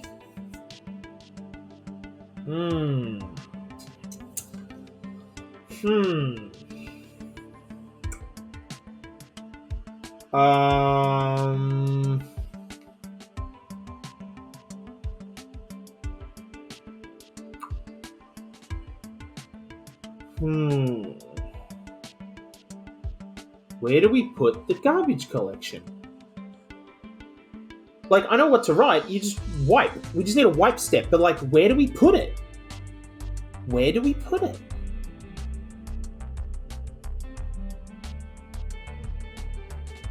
Unless, well, we only need to connect. We don't need to save the numbers. We've been saving every number. Like, we saved that one. Although, I mean, it's just because it was easier to do that way, I guess. But...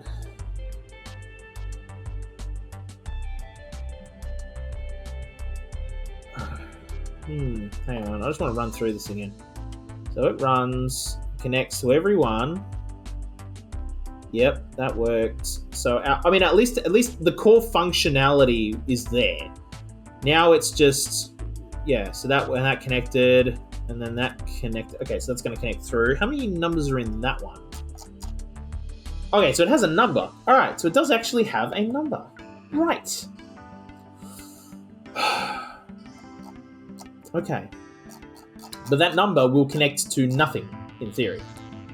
So it's sending over its kill code. Cool.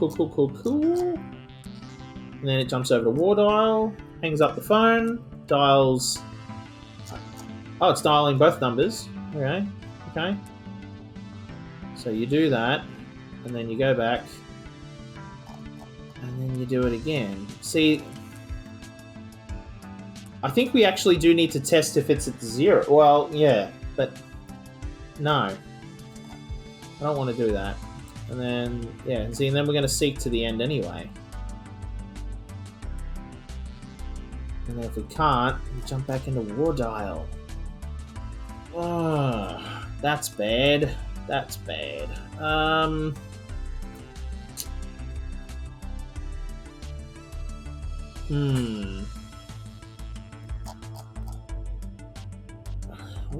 See, we're using our X register, and then we are using our T register, so we can't iterate in there either.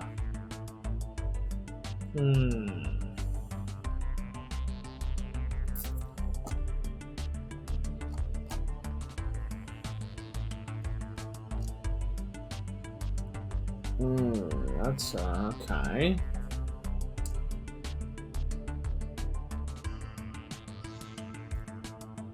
See, I'm thinking, here's what I'm thinking. Maybe we don't have all the numbers. Maybe we just override it. Maybe at the end of every sequence, like, we add 11, we do this, and we do a test if it equals 0 first. Because if it is at 0, then that means we've dialed every number. before we do a test MRD. So before we test if there's an eggs are alive... Oh, but what if we're at the last number? What if it's the last number that's valid? Like here, and this number is at the end of this list. I mean, it doesn't matter. Which, I mean, it isn't. But, like, so it would work in this test, but it might not work in the next test. Let's go to test 2. And then that's that's M Ward. So what's in that file? Yeah, Ward's the second number. Oh, wait a minute. Wait a minute. At some point... Graham? I mean, they're written in such a way, it said, so that you don't get stuck in an infinite loop. So... maybe... that number... I mean, that number is always invalid. And the second... it's always like either the... oh, no, see, that's only got one number in it. That's a problem. Yeah, see, that gums up my works a little bit. What I was thinking was we could just, like, basically do our check at the end of that one, but we can't. Although we can always do the check at the end of that one. See, it'd be really nice if I could iterate. If I could say, because I know that there's always the same number of phones to connect to. So it'd be nice if I could go 1, 2, 3, 4, 5, 6, 7, 8 and go, okay, we've done all 8 numbers. Blow up. But we kind of can't. Not without storing that somewhere.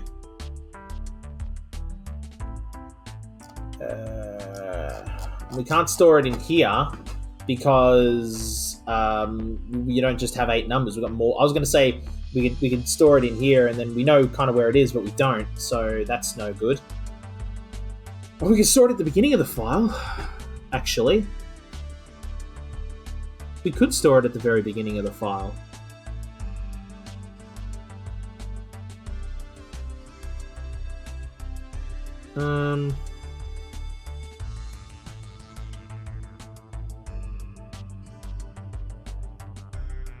Okay, you know what? Here's what we're gonna do. Oh no, that doesn't work. I was thinking we could just like ditch this file and create our own file after we've dialed this number. And then just write, like, basically just take notes of, like, where we are, but that's not going to work, because the whole code relies on the fact that, like, that it has 11 numbers in it. We can overwrite it, I guess. We could just... oh, wait a minute. Yeah, hang on. So, what we can do is, in our war dial, hang up the phone,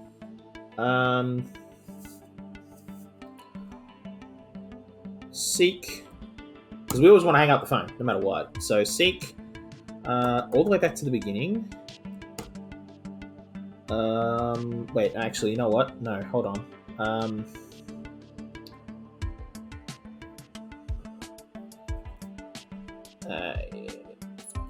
Yeah, actually, you know what? No, I don't want to do it in here. Here's what I want to do. So we're not going to jump into war dial. We're going to jump into num count. No. Well, we're going to jump into next number. And that'll be here. It doesn't need to be here, but I'm going to put it here. Actually, no, I'm not, because I want it to fall through into the war dialer, so we're going to go here. And we're going to seek all the way to the beginning of the file,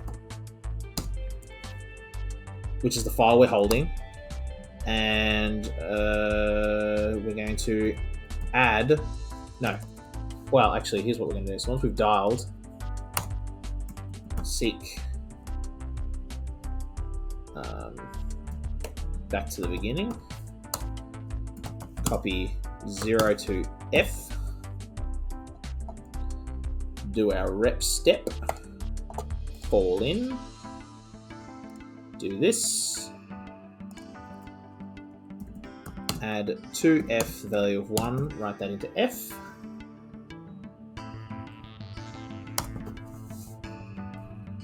and then seek -1, because it'll read that, because it'll do something and move along.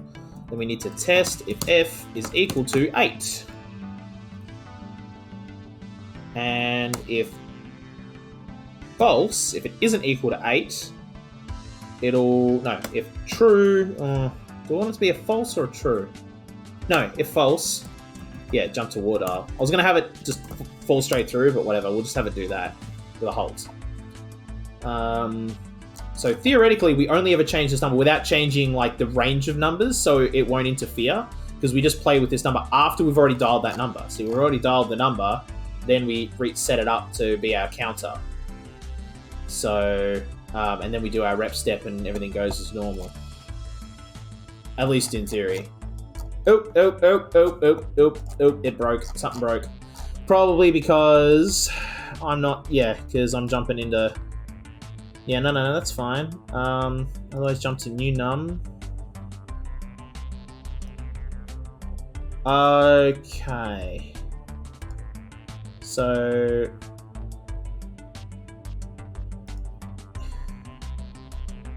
And then jump to num count. Okay, and then, and then if we go to here, we do this. If f equals 8, if f doesn't equal 8, it goes to here. That's what... Oh god, I don't know why we broke. Hang on. So we do this, and we do that, and it's sending over some false data, and then it copies saying, okay, we're ready to receive, we're ready to rock and roll. Oh, no, there, then it falls through. Yeah, that's fine. No, that's fine. Yeah, because it's only going to do that at the kill code, which is what we want it to do. Okay, and then it waits, and it says, no, I got another number for you, mate. And it goes, okay, no worries. Send that through. Yep, too easy. Alright, here we go. Oh, you got a kill code for me? Sweet. So back to the beginning of the file. Can we add one? Ooh. Oh. Oh. Oh, hello. That's not what I was expecting at all. Oh dear. Ooh. So that's not gonna work. Oh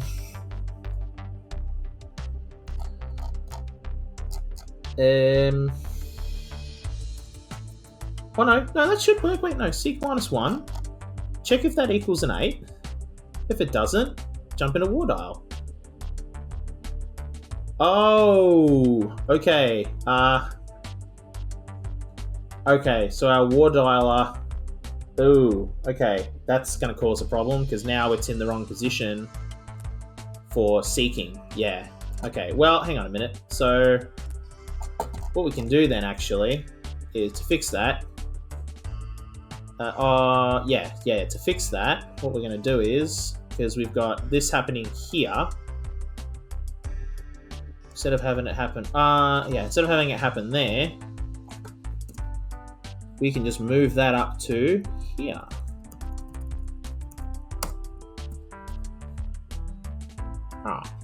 Yeah, that ought to work.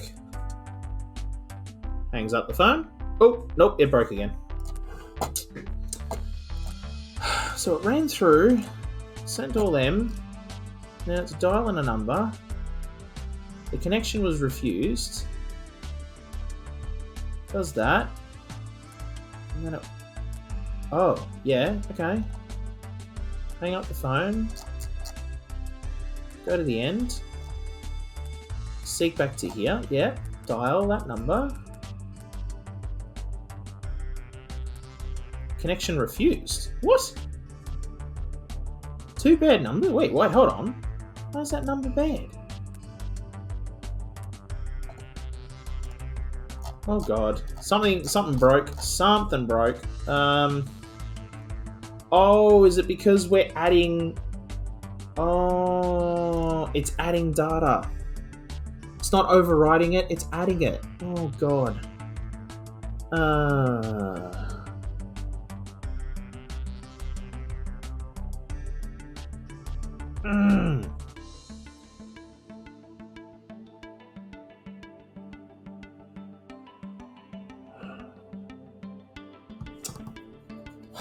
Damn it.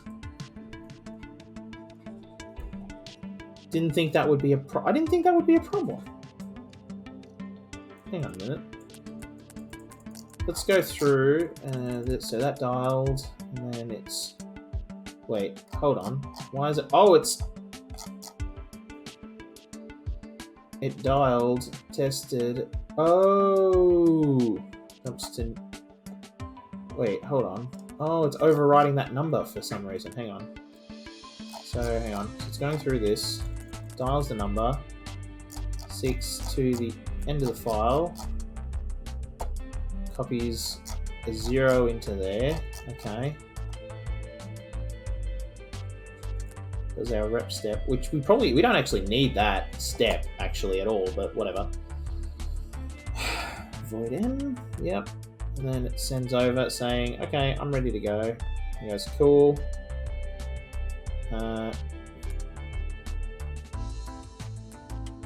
Why is it? Wait, hold on. Oh, right, yeah, no, I guess there's a test. Yeah, okay, whatever, okay. And then it's going to copy.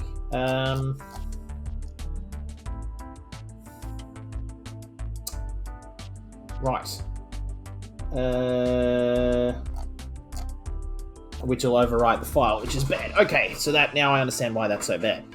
Okay, so then actually all our copy step needs to do first off is it just needs to make sure it's at the end of the file.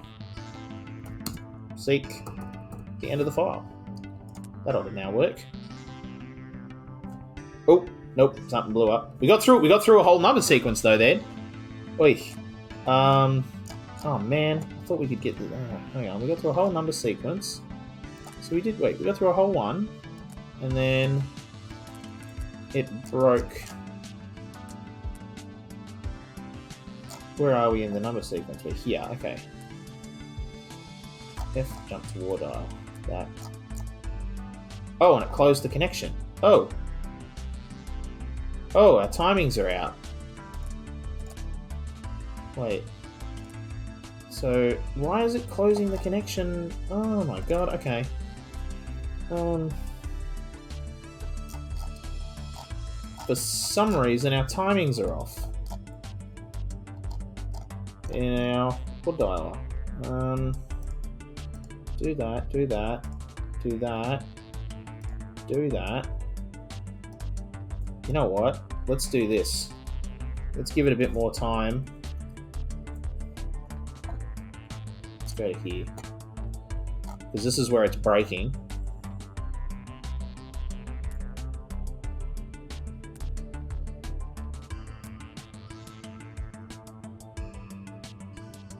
No, it should have ridden true. Okay. Let's just do that. See what happens.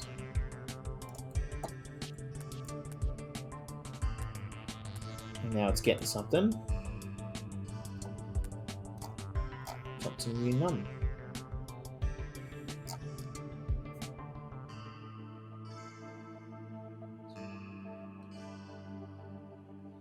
Yeah, okay. So you got a good number. So now, yeah, you do that, and then you say, okay there, bud. Send over the number. You got the number. Go to here. Say, that's the end of it. Okay. Next num. Okay. Going back. Adding 1. Right. Go back. Test if it's an 8, but it isn't. So if it isn't, we go into water. We do this. We go all the way back. Okay. And then we seek X. Okay, which has put us here. Which is where we kind of want to be. That's a number. Connection refused.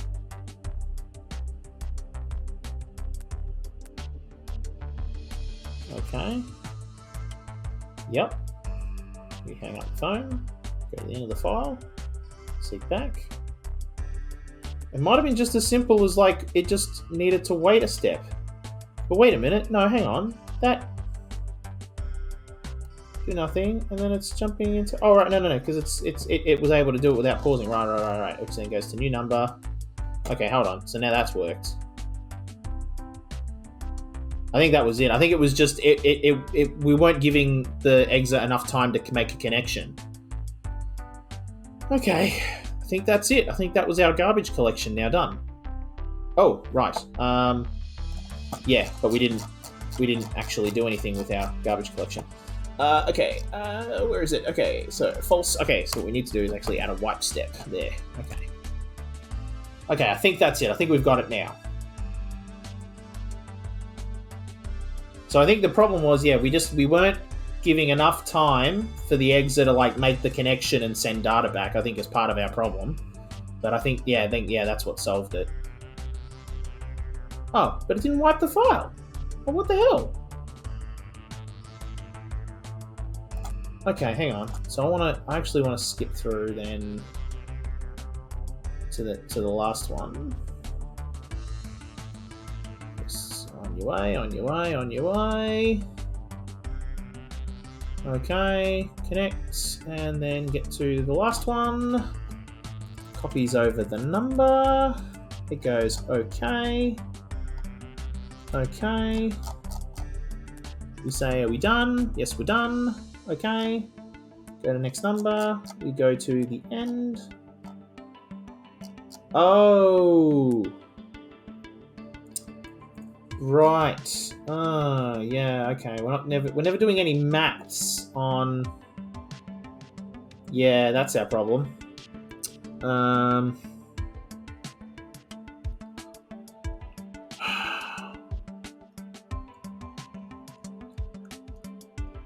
Yeah, right. Our problem is we're never doing any maths on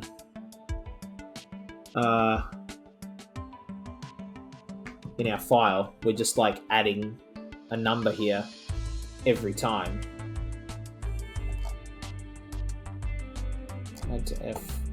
Add to F, the value of 1. Write it to F, which is... Why is that not doing that? Okay, hold on. Maybe we don't need to copy 0. Let's like not do that.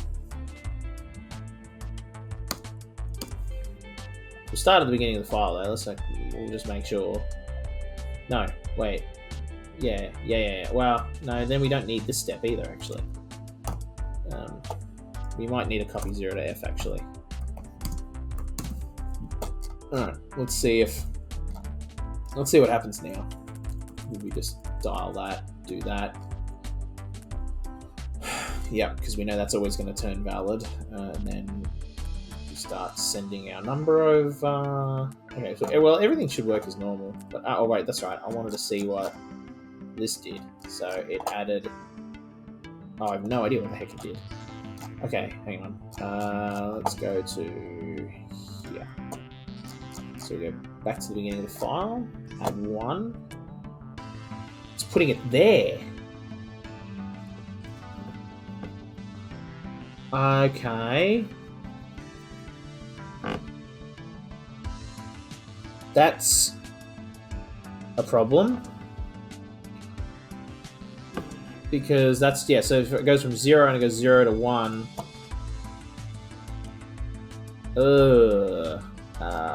That's bad. Okay. There's got to be a way to do it. I reckon that's the trick. If we can just, like, iterate numbers. So if we can go back, add 1.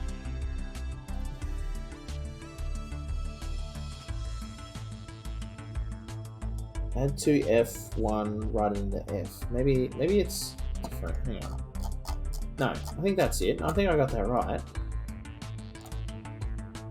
Yeah, add the value of the first operand. Oh! Yeah. And store the result. Yeah, okay. Oh, wait a minute. Maybe we need to swap them round. Maybe it needs to be 1FF. See what that does. Well, it should do the same thing. Yeah, and it just writes a 5. So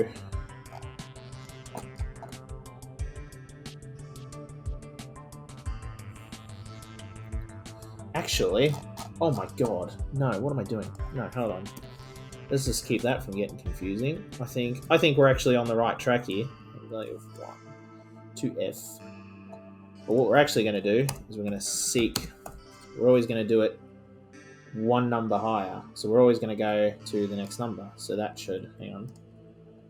Do that. Ooh, that'll break it. Okay, so we do need this step. But we need to do seek 1 to it.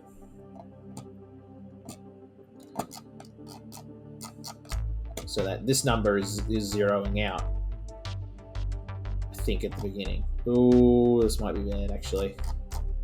No, maybe we do this actually. No, we just do that. I think we do need that step. That. Oh no, that's not gonna work. Yeah, no, that's not gonna work. No, we do need to seek 1. See, maybe we're just pushing ourselves over one number. Add that. Do that. Yeah, but then that's always going to bring us back to here.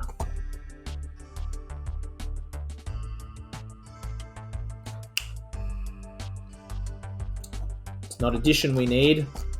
Well, it is addition, but instead of adding 1... Hang on a minute, so we don't need to do this at all.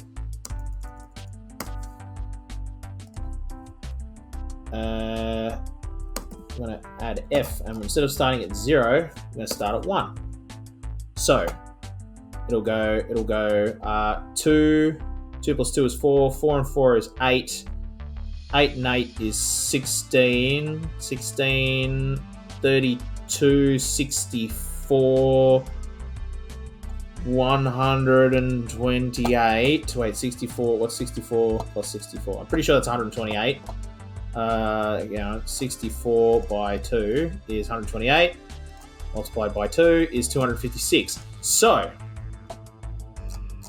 what we're going to do is, we're always going to add that, and then we're going to check if F equals 256. Because that's a separate, because this is all one data value, and it's going to look different from everything else in here. I think that'll work. So, do that. Oh, but it didn't write a 0 there. Uh-oh. Nope, it already broke. Why did it not? Oh, because we wrote it in the first slot. Oh, no. No, we want to do... We're going to get rid of that. Okay. So now, do that. Do that. Oh, whoops. Wait, what did we...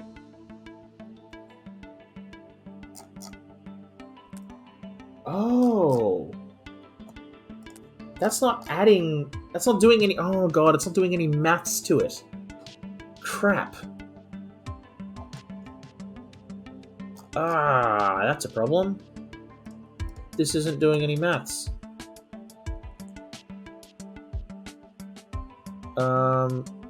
No, that's fine. That's fine. Here's what we're going to do. Copy F to T. Add the value of T to T. Add 1. Actually, no. Add 1. Write that back into T.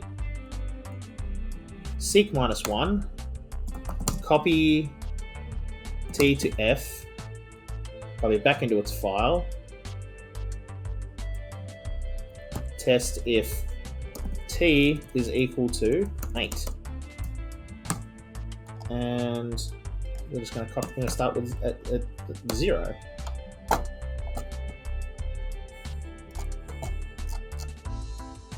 Okay, so copy F to T. Yep. Add 1 to it. Go back. Write that back in.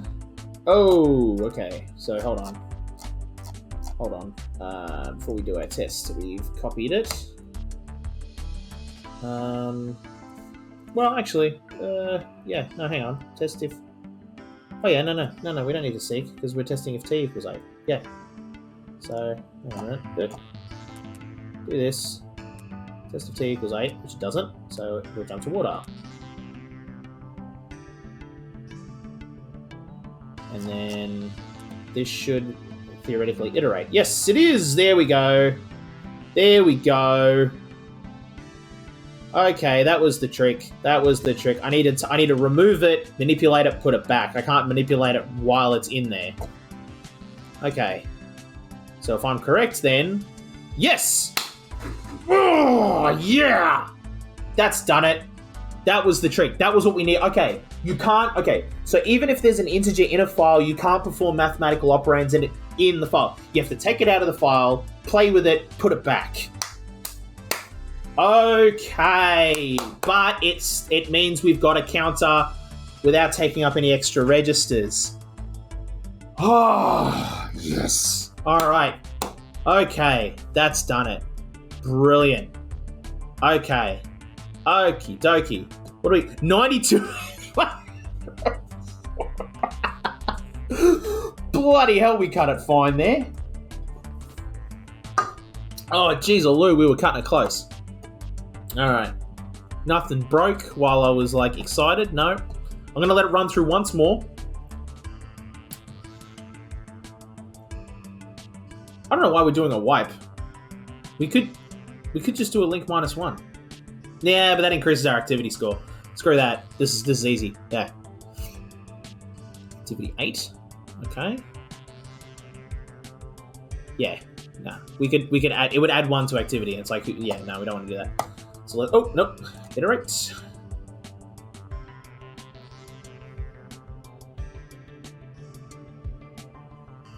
Damn, even at that speed, you could see it was taking its time. Ooh. Oh, wow. I was not expecting that. Like, okay, we're with everybody else for activity. Okay, makes sense. We're ahead on size. Yeah, because we probably did that in a super inefficient way. But look at our cycles count. Most people get way down. Thought we'd be, like, typically if your size is high, your cycles are going to be up. I want that gift too, because that's sick. Look at that. Looks good. Well, actually, no. Now that you look at it like this, you go, actually, that's not as exciting of a gift. Whatever, I'm going to take it anyway. I don't care. It's like less exciting. Like, it was like super exciting that we got it to work, and then when you like just like actually take a step back and just watch the thing run, you go, that's actually less exciting than I thought it was gonna be. Okay, all right, let's see what Ember's got to say. There's a ton of data phones out there. Not very powerful individually, but tied together, they work somewhat decently. I'll just be very distributed. Yes, you are going to be Ultron. We get this. Is it going to be enough? Won't that be slow? Won't that be slow?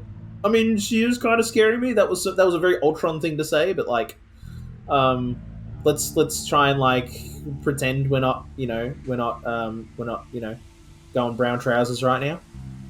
All right. Won't that be? I feel like, is it going to be enough? She might go, yeah, you're right. You know what? Maybe we need to start like breaking into people's brain. No, okay, so like, no, we'll say, won't that be slow? No, slow. If you want to talk slow, let's talk about signals in that oh dear. If you want to talk slow, let's talk about signals in that biological brain of yours. I'll have you know that the signal speed in the human brain is actually pretty damn good. It's actually better than most. It is better than most computers. Let's continue. Like, excuse me. All right, have we got some more chats? We do. Anyone here play an instrument? Just the kazoo. I'm serious. And the triangle. I want to start a band. A hacker band. I have a ukulele. I can't play it, though. I don't listen to any music that's not techno. I haven't decided the kind of music yet. I just thought it'd be fun. We could do a show at Hackstasy. Ha! If you wanted everyone to leave, maybe. I mean, they don't do live music at DEF CON, but the DEF CON soundtrack is like really good every year. And they give it out for free. Like, even if you don't go to the convention, you can get the DEF CON soundtrack. It's great. Oh my god, I would highly recommend it. It's a really good... It's like, every year they have a different... Like, it's like, I wouldn't call it a soundtrack, it's an album. Basically, it's like a collection of songs, but like, every time that playlist is like a really good pick. But you can only get it from their website. They don't do Spotify or none of that, as you can imagine.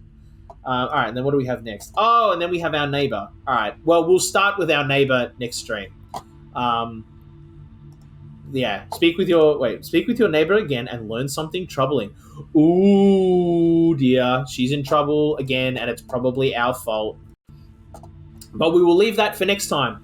I will be back on tomorrow afternoon at 2 o'clock. So tune in then for the exciting continuation of Exapunks, where we find out how, like, in the toilet our neighbor is, which we feel really sorry for. I really do feel sorry for Isadora. Like, I really feel like we do her dirty a lot. It's like, she kind of gets screwed over by our actions, and I feel bad about that. But if you like this and you want to watch more of it, all the streams are archived on our YouTube channel, which is linked down below. Also, check out our podcast, which you can find the link for, like, down below, or you can find the link over at our Instagram at pint.party, where we post up, like, memes and all sorts of other stuff, and, like, notify you of when I'm going live and all that kind of stuff. Also, the podcast is pretty fun. In fact, this Tuesday we've got a new episode coming out, and it's different. We look at donut and wine pairings and what donuts best pair with what wine, and then subsequently kind of get distracted by wine accessories, which is pretty par for the course for Pint Party, actually. And that's it, I think. Wait, let's see. Instagram. Yeah, I think so. Yeah. All the links are down below anyway, so have a look at down there if there's anything I've missed. But with that, I'll see you all tomorrow. This has been Pint Party. Cheers.